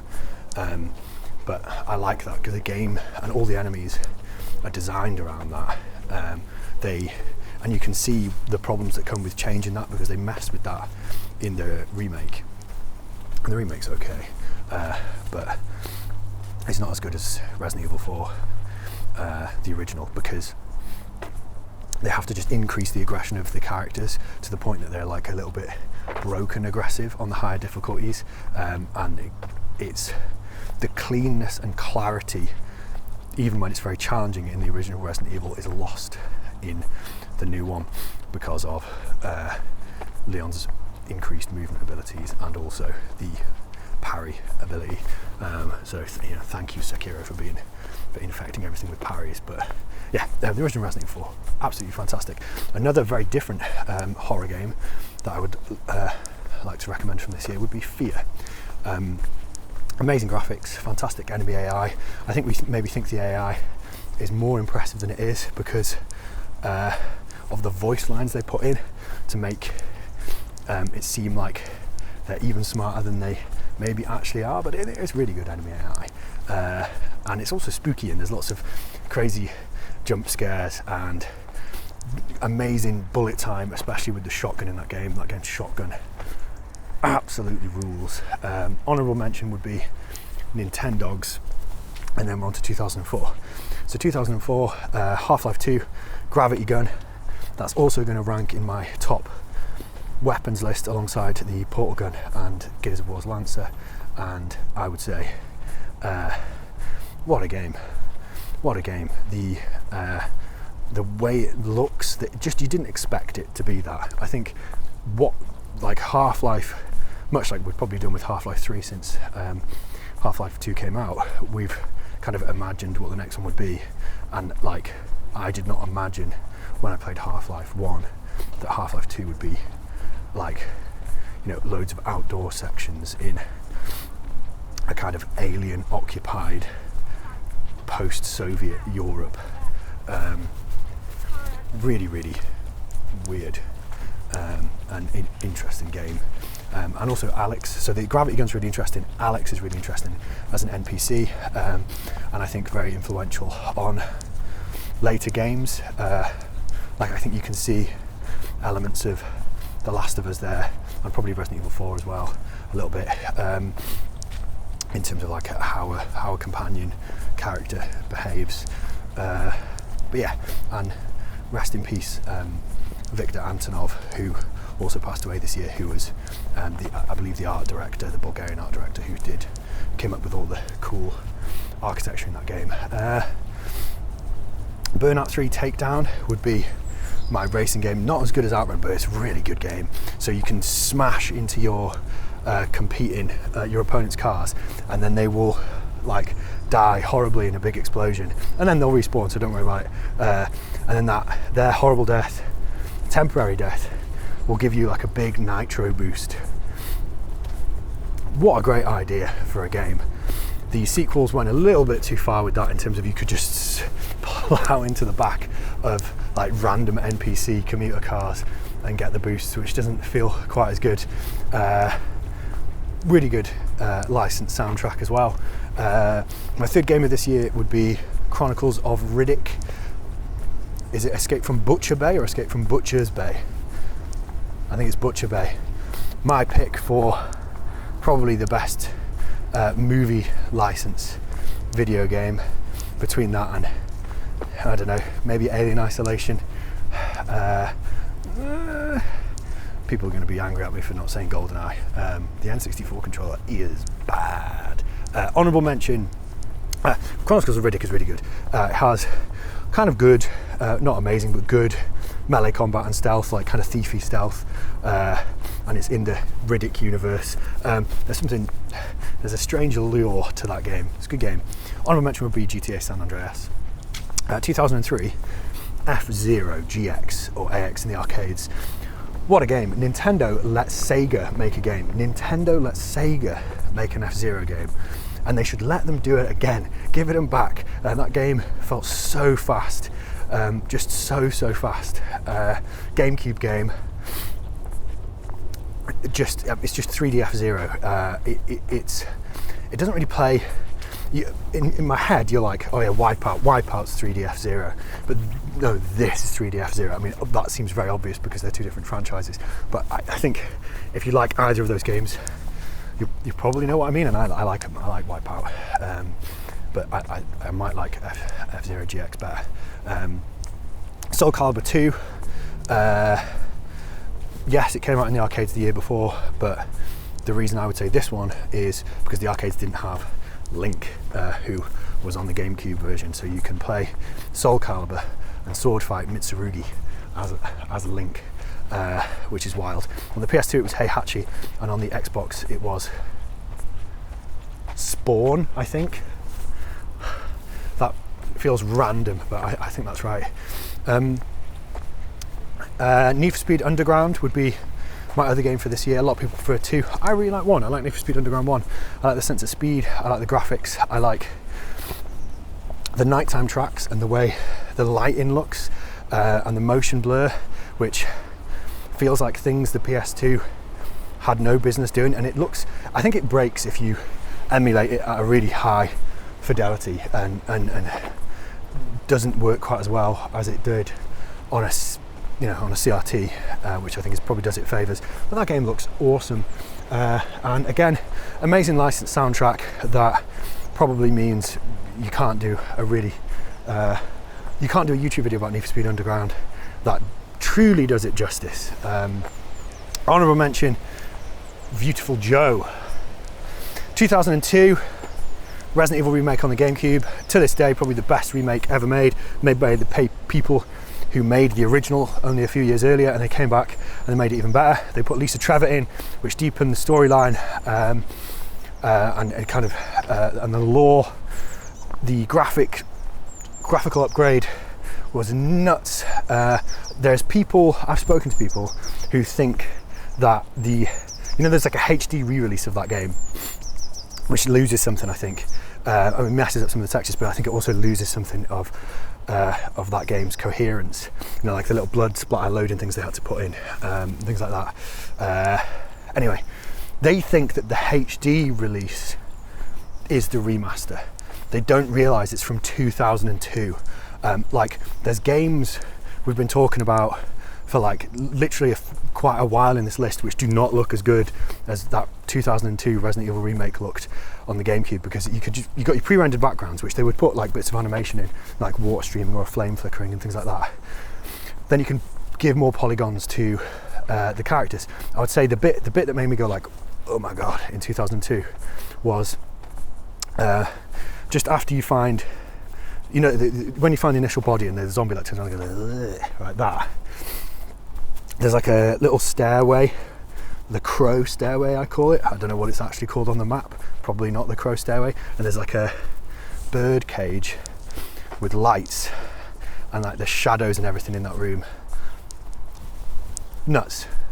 And also Crimson Heads. Crimson Heads are a really good addition because they feed into the like pillars of that game's design. So the Crimson Heads make you think more about your resource management in the sense of like, do I spend fuel on burning the zombie's body to stop it turn into a Crimson Head? And then if I do that, I'm not just thinking about spending the resource, but I'm using inventory space to carry that stuff around, which you don't really want to be doing because you need, you know, the lighter and the, well, if you're Chris, you don't need the lighter because, anyway, let's not get into that. And it also changes your traversal, because if you've like shot a zombie and killed him, but he has the potential to become a Crimson Head, like, do you go a different route? Do you have to go somewhere else? Which again changes the dynamic of the game, because normally you kind of spend bullets to not have to worry about zombies in a particular corridor. And it was never fully clear to me, and I kind of don't want to know what the timings are in terms of how many times you go into a room to trigger the transformation into a Crimson Head. Fantastic, what a game, what a game. My third game there would be Age of Mythology on PC. I like Age of Empires too, but something about the Greek mythology absolutely hooked into me in ways that I don't know. I just really like Greek mythology, and it's an RTS game where you can summon, gods are on your side, and there's like god powers and stuff. So it seemed a bit more wild and bonkers than Age of Empires 2, and it was 3D, which I think if you look back, I think it's had a recent remaster, but the graphics probably were not absolutely amazing, but they seemed kind of amazing at the time. And I had fun in the level editor. Like Age of Mythology, I'm aware that it's probably not the best RTS ever made, but it's cool. It's cool. So 2002, Age of Mythology, Ratchet and Clank. The first one, again, has a remake that misunderstands it in the opposite way to Resident Evil 1. The relationship between Ratchet and Clank and how that changes and how that alters and how Ratchet starts off as kind of an arsehole and then develops is really good. And I think it's interesting that the remake was based on a film and then lost that character arc, which feels like a mistake film writers shouldn't be making. The kind of weird anti-capitalist satire in it, and it's got a kind of cynicism, and it's in a way that doesn't patronise kids, which I think is a very good game for its target audience, and I think it holds up well, and I prefer, there's something about that game's world and characters that appealed to me at the time more than Jak and Daxter, and I think kind of still does a little bit. I think you can make a very convincing argument that the second one refined Ratchet and Clank in terms of controls, but it lost that character element, and I think the original, because it's had that remake, which is kind of, when you get a remake, it sort of becomes the canonised version, replaces the old one a little bit, and I just think that's a shame. So just want to say, yeah, Ratchet and Clank. And then, sorry for continuously sniffing, my honourable mention would be Splinter Cell. And then we're on to 2001, SSX Tricky. Once again, can't do a good video on it because of licensing music, but it's better than the third one. The third one has a continuous mountain, which is a cool idea, but it doesn't have Tokyo Megaplex. I'll tell you what, Lucy Luda's one of the voices of the characters in that as well, which is wild that she's got 2 mentions on this list. I didn't really expect that. So yeah, SSX Tricky, arcade snowboard racing game, but the tricks is the going for score on the tricks is the fun bit of the game, not necessarily the racing. Also has a weird social element where you can kind of make enemies of other characters by pushing them over. On the right stick, they gave you the ability to just push over characters into the snow, which I always felt bad doing, but it's in the game. If you want to do it, they put it in there. Ico vibes, like I said about Demon Souls, there's something in Ico, there's a feeling in that game that you don't get in other stuff, and the escort mission thing I think was very influential on the aesthetic and the escort mission thing was very influential on many later games. There's a certain jank to it, which I think the Last Guardian revealed was perhaps not due to the limits of the time and may have been weirdly intentional or a possible skill issue of the people developing it, but I doubt it's a skill issue given the things they've made. Weird game, but really good. I don't know why I mentioned it, it hasn't had a remake. It did have a remaster on the PS3, which runs better than the PS1 one. I think the PS1 was it interlaced? I can't remember. Something weird about it. Silent Hill 2, Twin Peaks, but depressing. Although Twin Peaks can be depressing at times. Twin Peaks, but depressing. And a video game where you control the character. Absolutely fantastic soundtrack, which even exceeds how good the first one's soundtrack was. Really, really unique sound. I think I'm not even going to talk about the modern remake of that because it should be able to stand on its own.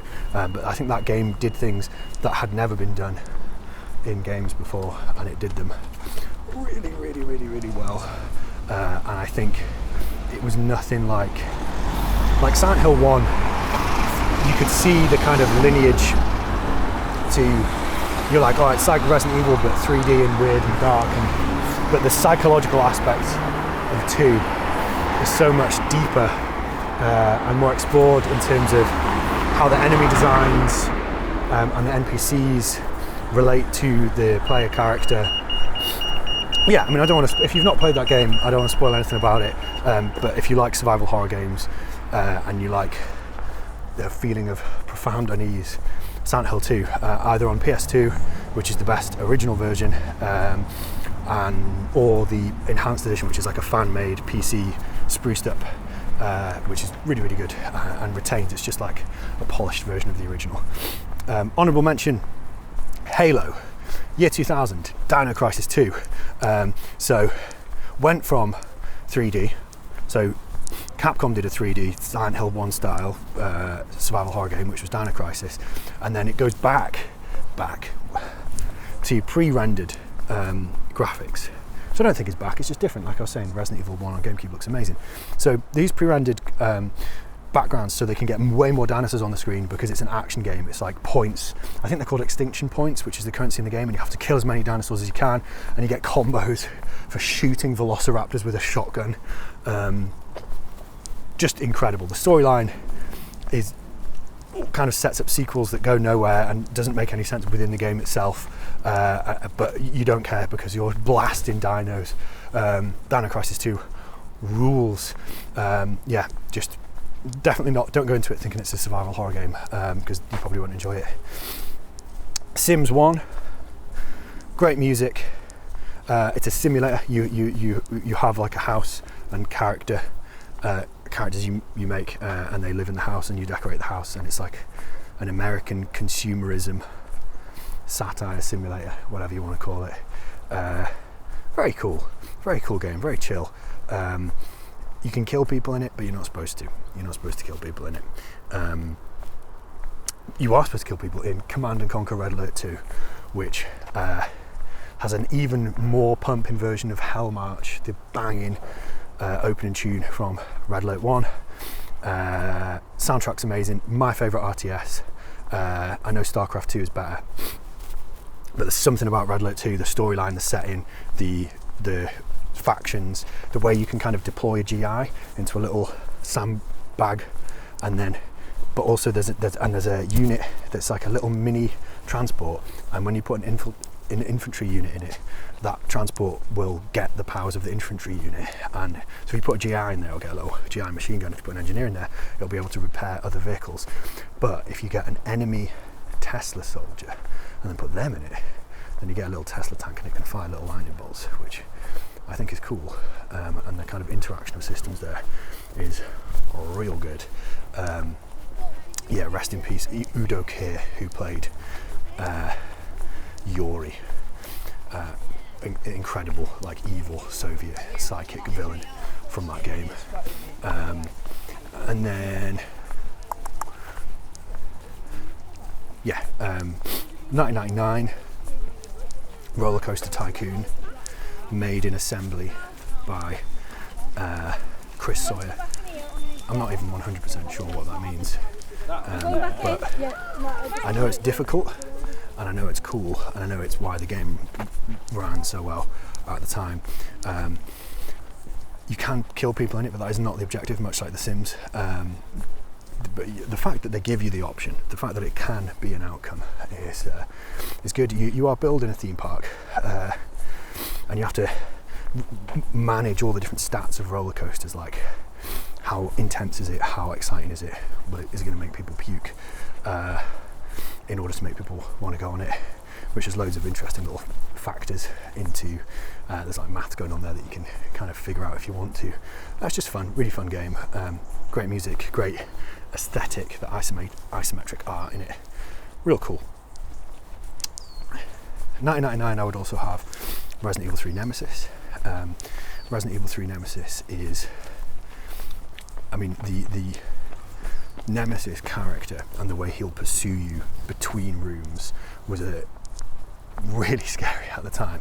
It seemed like he had like a cheat, like he shouldn't be able to do that, and he really felt like he was pursuing you, and is clearly the kind of, his DNA is in those pursuer stalker characters that are in the modern Resident Evil games. Ironically, Resident Evil 2 had Tyrant, who behaved a lot more like original Nemesis than Nemesis in the remake of 3, non-Nemesis 3, which they took, I think they took Nemesis as a subtitle away from the Resident Evil 3 remake, because they kind of took some Nemesis out of the game, if you know what I mean.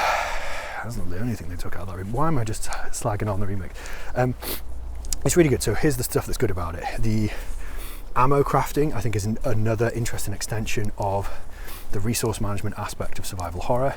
I think Jill is a cool character. I prefer her to Chris. I always play Jill on my RE1 playthroughs, because I also prefer, I think Barry is better than Rebecca. Jill's a badass. The puzzles change each time you play the game. There's like a randomized element into puzzle solutions, and I think locations of certain items. So it has like great replayability there. The other thing that adds replayability is there's these moments where time will kind of freeze, and then you can choose a path. Like, do you jump out of the window, or do you hide in the basement? And it will give you these moment-to-moment little branching things. And I think that was a solution to, like, Resident Evil 1 and Resident Evil 2 had you choose characters, so you had these two separate scenarios, whereas Resident Evil 3 Nemesis just has Jill. And the way they came up, you know, they solved the two characters thing with, and apart from the fact that you can place Carlos in portions, but with that branching pathways thing. Yeah, I think that's really cool. What else would I say from this year? I think I will give the honourable mention to Soul Calibur on the Dreamcast, and because I can't have two Soul Caliburs on here, and then System Shock 2, which I do think if System Shock 2 was, if there was like a console port that was good of that game, would have been hugely influential. Like if you've played Bioshock or whatever, and you think, oh well, I know Bioshock's the spiritual successor to those games. System Shock 1 and 2 are so much better and deeper as immersive sims, sci-fi immersive sims, than those games. I think every aspect of them is better than the Bioshock games, but System Shock 2, really, really good. Kind of scary in a way you don't expect from an immersive sim, or at least it certainly was at the time. 1998, Half-Life 1, completely changed first-person shooters. The way that the levels, just every time something's getting a little bit tired, it moves on and introduces new stuff, new enemies, new location. The way you interact with the NPCs, the start is just really cool, where you're always in control of Gordon. There's no cinematics, and you'll just see stuff and mess with stuff, and you can, you know, mess up a guy's dinner in the microwave, and then later on these scientists will help you, and while they're helping you, you can accidentally get them sucked into the ceiling by like an alien barnacle. I think they're called barnacles, which have huge long tongues that dangle down from the ceiling and suck people up into them to, I presume, digest. What a game. Great game. Built on the Quake engine, but so very different from Quake. Really good. Tekken 3, I would also say, because, and again, I know it was in arcades the year before this, but the PlayStation 1 version is more complete because of the music, and it's also the one everyone played. So maybe I'm cheating. But yeah, Tekken 3, the character select music is like stuck in my head and soul forever. What a game. Tekken 3. Eddie and Jin, I think, are two great additions that, I mean, the way Eddie plays is like, I think at release, you just had no idea how to deal with Eddie because the capoeira moves were so wild. You were like, I don't know what's happening. He's just spinning. He's like, it's like fighting a Beyblade. Parasite Eve would be my other game from this year. So Parasite Eve is based on a Japanese horror novel, and it is a RPG survival horror game made by Square. So it's like Square looked at Resident Evil or whatever and were like, we could do that, and then activated their RPG brain. Loads of stuff about mitochondria. It's in New York in December. I think it's set in December 1997, which is before it came out. That's weird, isn't it?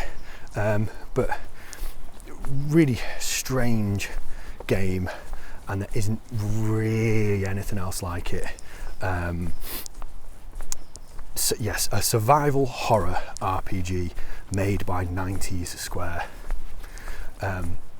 Speaking of strange RPGs, my honourable mention would be Panzer Dragoon Saga. 1997, Intelligent Cube.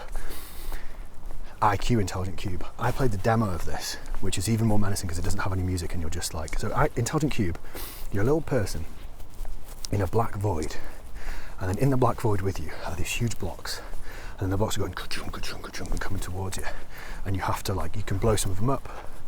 You got to not get squashed and not get pushed off. Simple. It's like you're stood at the bottom of Tetris, and Tetris is coming towards you.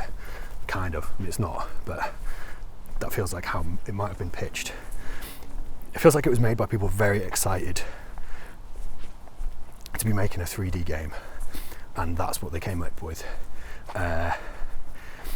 It's kind of weirdly creepy in a way that I don't think it's supposed to be, but is part of why it's good.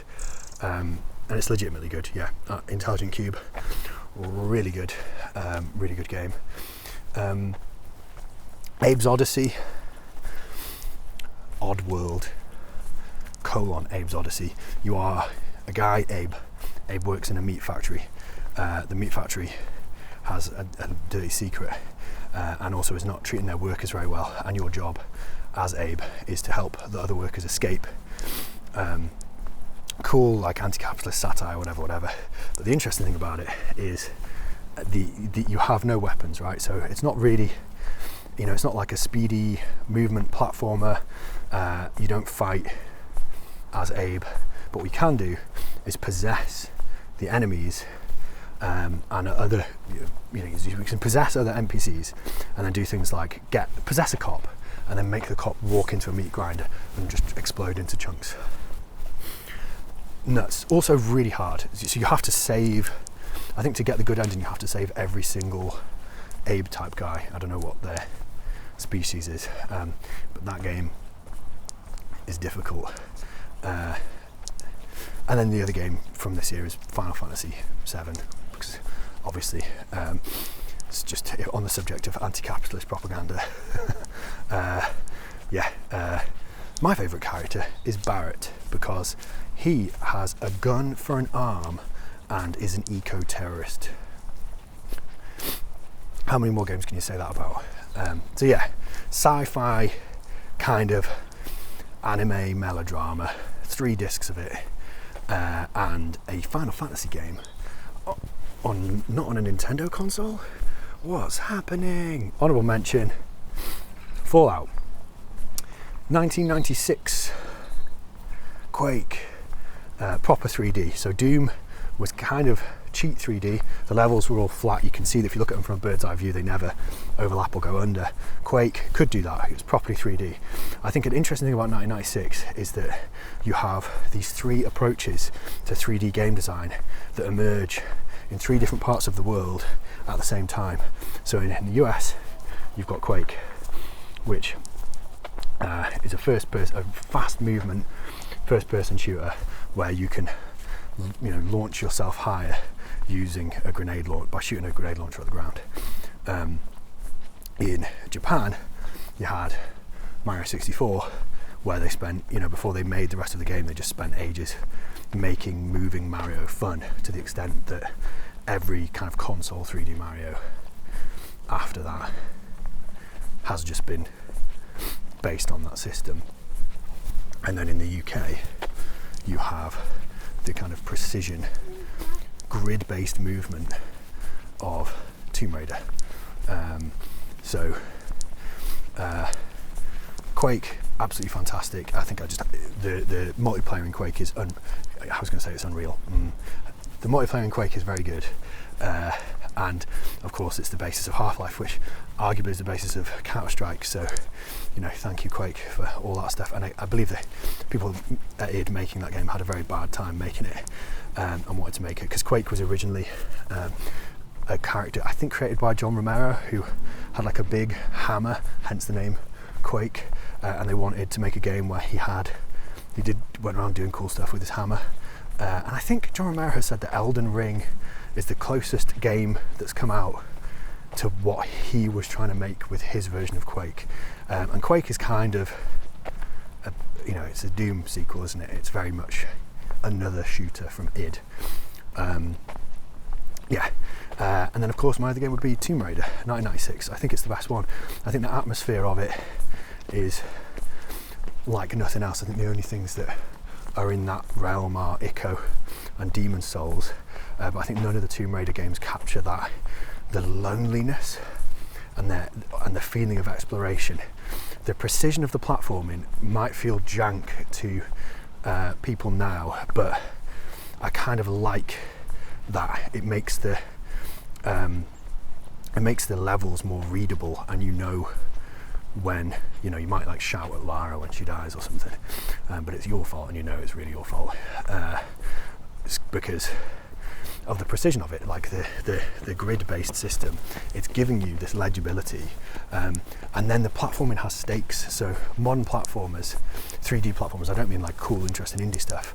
I mean, post Assassin's Creed, Uncharted, you can't really fail, and it's because in the pursuit of realism they had to abandon that kind of grid type system, which yes, it isn't realistic, right, and it's lower fidelity graphics, but there's something very cool about it.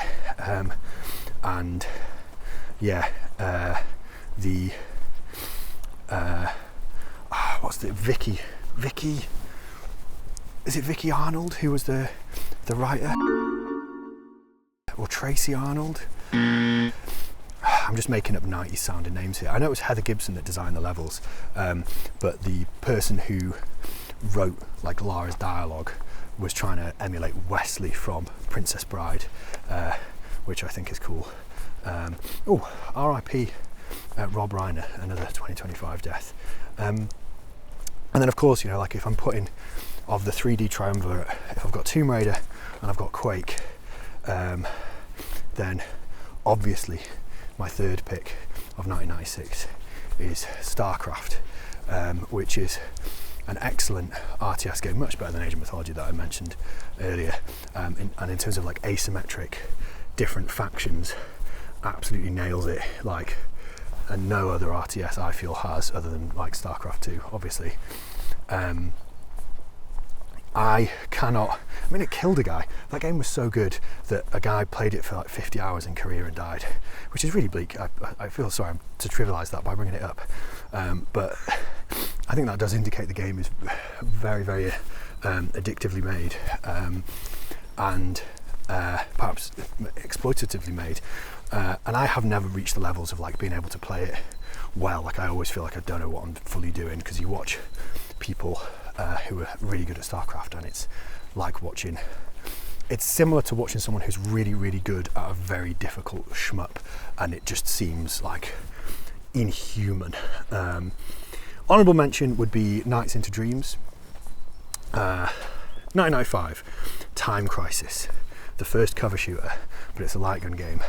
So you have a pedal, and if you are, I think pedal down, is it confusingly pedal down, you're up, and pedal off, you're in cover? I think it is. I mean, I played it on PS1, so I wasn't using the pedal, but it's got the pedal in the arcades. Really hard, like too hard. A lot of light gun games are difficult and too hard. I think it's like £1 a go in the arcades or more, and presumably the arcade could set it. I don't actually know. Really, really difficult, but really, really cool. Not the best light gun game, but really fun. So it felt like, because it was so expensive in arcades, and because it was an arcade light gun game, if you got the Gun Con in Europe, the G-Con 45, and played that on a PlayStation, it felt illegal. It felt like, I don't have to pay £1 a go at this, I can just keep dying and trying again. Yeah, what a game, incredible game. Isn't the Gun Con wild, the Namco Gun Con? It's the massive light gun for the PS1, and it's huge. It just felt like you shouldn't have it, much like Time Crisis. And I've seen a black one, which is the Japanese Gun Con, which looks awesome, and presumably it's very expensive on eBay. And oh man, there's I'm just thinking of PS1 light gun games now. Elemental Gearbolt, that is a weird, very cool game. And for that one, I think they had some competition. I don't know if it was how good you are at the game, but there was a way to get a gold Gun Con. So European and American Gun Con, grey. Japanese Gun Con, black. Elemental Gearbolt Gun Con, gold. But yeah, Time Crisis, very, very good. Chrono Trigger, I did not play Chrono Trigger at the time. And doesn't Chrono Trigger, I'm definitely not the first person to say this, Chrono Trigger feels like what Time Crisis should be called, and Time Crisis feels like what Chrono Trigger should be called. Chrono Trigger, what a game. Absolute dream team. Toriyama's on it, on the art, Uematsu's on it, on the music. Probably the best 2D RPG, I think, easily. I played it on the DS, which I believe is supposedly the best, or at least most complete version of it. I certainly enjoyed it when I played it on that, because I did not play it at the time because I didn't have a Super Nintendo. But the and it probably looks better with the CRT and everything. But that game is good. So what I'm saying is I have no nostalgia for it, because I played it years later and was still like blown away. What a game. Sega Rally would be the arcade game. I think there is a Saturn port, but I think it's dreadful. I think they tried their best with it and got it working, but it's not as good as the arcade one. It's really simple. I think it's got 3 cars. It's got a Toyota Celica, and then 2 Lancias, one of them being like a secret car, and then it's just got a few levels that's like forest, mountain, desert, which is all you need. What a game. Just absolutely incredible. Honourable mention, Secret of Evermore.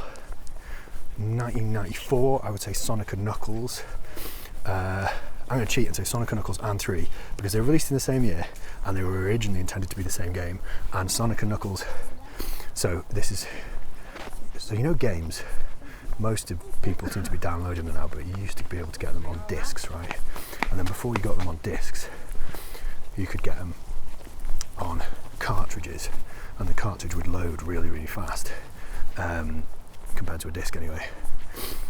Sonic and Knuckles, because Sonic 3 was too big, they kind of split it into 2, Sonic and Knuckles being the second part, but you could still combine them back and put Knuckles into Sonic 3 by inputting Sonic 3 into the top of the Knuckles cartridge, which I'm going to have to put an illustrative image on screen to explain what I'm getting at. Michael Jackson was rumoured to have worked on the music, possibly did. I don't know if that's ever been confirmed. The music is sick. The graphics are even better than Sonic 2. Just absolutely fantastic game. Had to slow down on the Mega Drive when it got a little bit too intense, but in a way that felt like, it shouldn't feel good, but it kind of feels good. It's like, oh my god, there's so much going on. The machine can't take it. But that was a good game. And you always wanted to put Knuckles in other stuff. Like I always wanted to put Streets of Rage into the top of Sonic and Knuckles and play Knuckles in Streets of Rage and like use Knuckles as Knuckles to attack street punks. You can't do that, unfortunately. Fantastic game. Alien vs Predator would be my next one.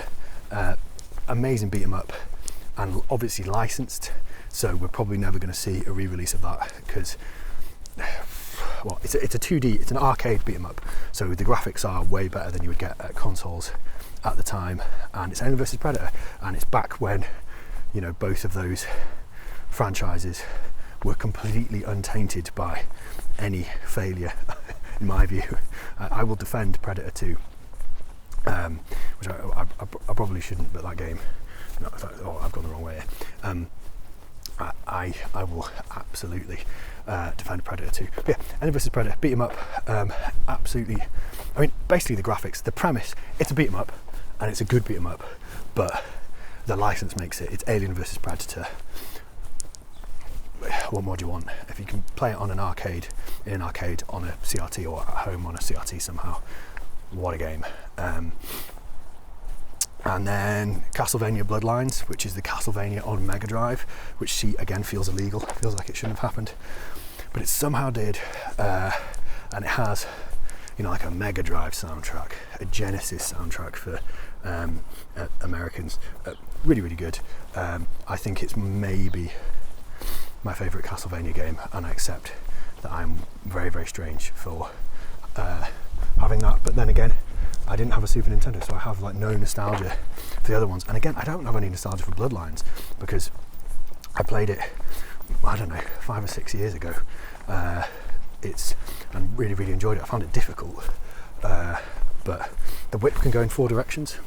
Well, it can go diagonal, is what I mean. Multi-directional whipping. And then, I mean, what year are we on now? 1996. Oh, honourable mention, Final Fantasy VI. So for 1993, sorry, I'm kind of flagging here in terms of like being able to legitimately argue a top 3. So like, I think to have a top 3, I'd have to say like why I personally prefer it to like many other games that came out that year, and we're getting to the point where it's just like, we're not there yet, but we're getting to the point where it's like games I know came out that year. Doom, obviously, and I do legitimately like that game. The best box art of all time, runs at like 30 frames per second, but you're probably playing it at the time on a CRT, so it doesn't feel dreadful. It feels good, feels fast, and you know, killing demons, really violent. Felt like crazy violent at the time. Literally has a difficulty mode called ultra violence, so they knew what they were doing. You're killing demons on Mars because someone's opened a portal to hell with sick MIDI metal music in the background, and then similar to Skyrim, becomes a basis for modding and WODs, fan-made stuff. Very, very cool. Streets of Rage 2 is my favourite Streets of Rage on the Mega Drive.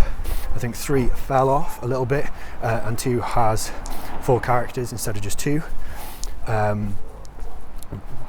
Koshiro soundtrack again, absolutely fantastic, and I believe he gets his name.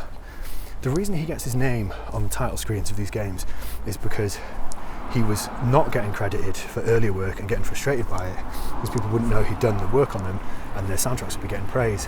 People didn't know it was him, and then his mum suggested to him that he should have his name on the title screen, and then somehow he made that happen.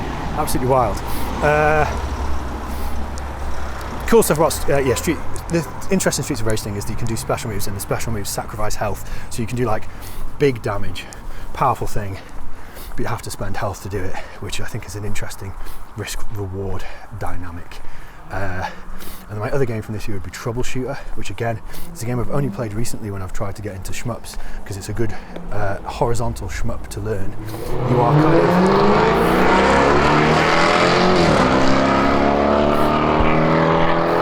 That was a Range Rover. The graphics are nuts. The way it starts do I even want to spoil it? Anyway, the way it starts, you have the character's reflection, so you're just one person. You're going to be two badass girls shooting guns. You start off and you're kind of going vertical at the start, and you're going up this skyscraper, and you kind of have a reflection shadow of yourself behind you, and then when you get near the end of the level, what you believed was a reflection shadow of yourself is some sort of evil demon version of yourself that bursts out of the glass, and then you have to fight as the boss. And that's level 1. Great game. Japan only, but it's got like English translation patches. Plays really well on a Mega Drive / Genesis on a CRT. So huge recommend Troubleshooter 2. I cannot recall the Japanese name. I think it's something along the lines of Battle Mania. Honourable mention would be Link's Awakening. 1992. Sonic 2. Just for the biomes, unusual biome choices. Like, oh yes, you start in the green grassy area, and then where do you go? You go to the chemical plant. And it has banging tunes. Also has a casino level. The casino zone where you're like, Sonic is a pinball. I mean, it's not Sonic pinball, but you know what I mean. You're in a pinball machine as a blue hedgehog that can walk and turn into a ball. And Sonic 2 came up with the spinny thing where you have more player control than Sonic 1, where you can spin up Sonic and then let it go and have him blast away, which is really cool. Link to the Past I would put in this year, which I think is when the English one came out. I believe it was the year before in Japan. I think my favourite Zelda game, and really the template for many of the subsequent Zelda games. Even the 3D ones are arguably a 3D interpretation of the Link to the Past dungeon format. One is obviously Zelda 1 in a way is the closest early one to Breath of the Wild in terms of its freedom, which I think is cool to think about, especially when people see Breath of the Wild as like an aberration. They mean an aberration from the Link to the Past format, which was so successful, and then Zelda 2 is the kind of strange side-scrolling one. Link to the Past is incredible. The map, and again, I don't have any nostalgia for this. I played this on I think I played it on 3DS, on a new 3DS which could do SNES games, and that would have been like only 10 years ago or something, and I loved it. I absolutely loved that game. Yeah, Link to the Past. Combat feels good, simple sword and board. You've got a shield, you've got a sword, you've got the boomerang, you've got simple sword and board, you've got a boomerang, you've got the hook shot, which is really good, kind of one of the best like game power-ups in terms of opening up options for you. Just really, really cool.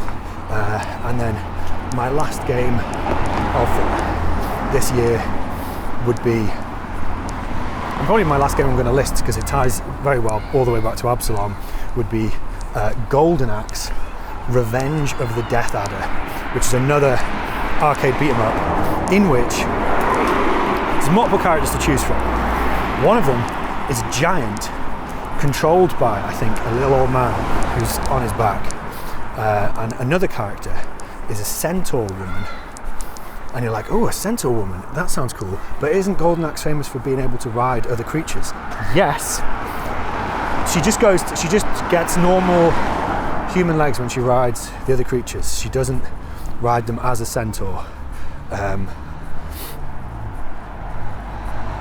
I don't really, actually can't fully remember how she does it, but she is able to ride the creatures, and the creatures are, I mean, I'll just give you two.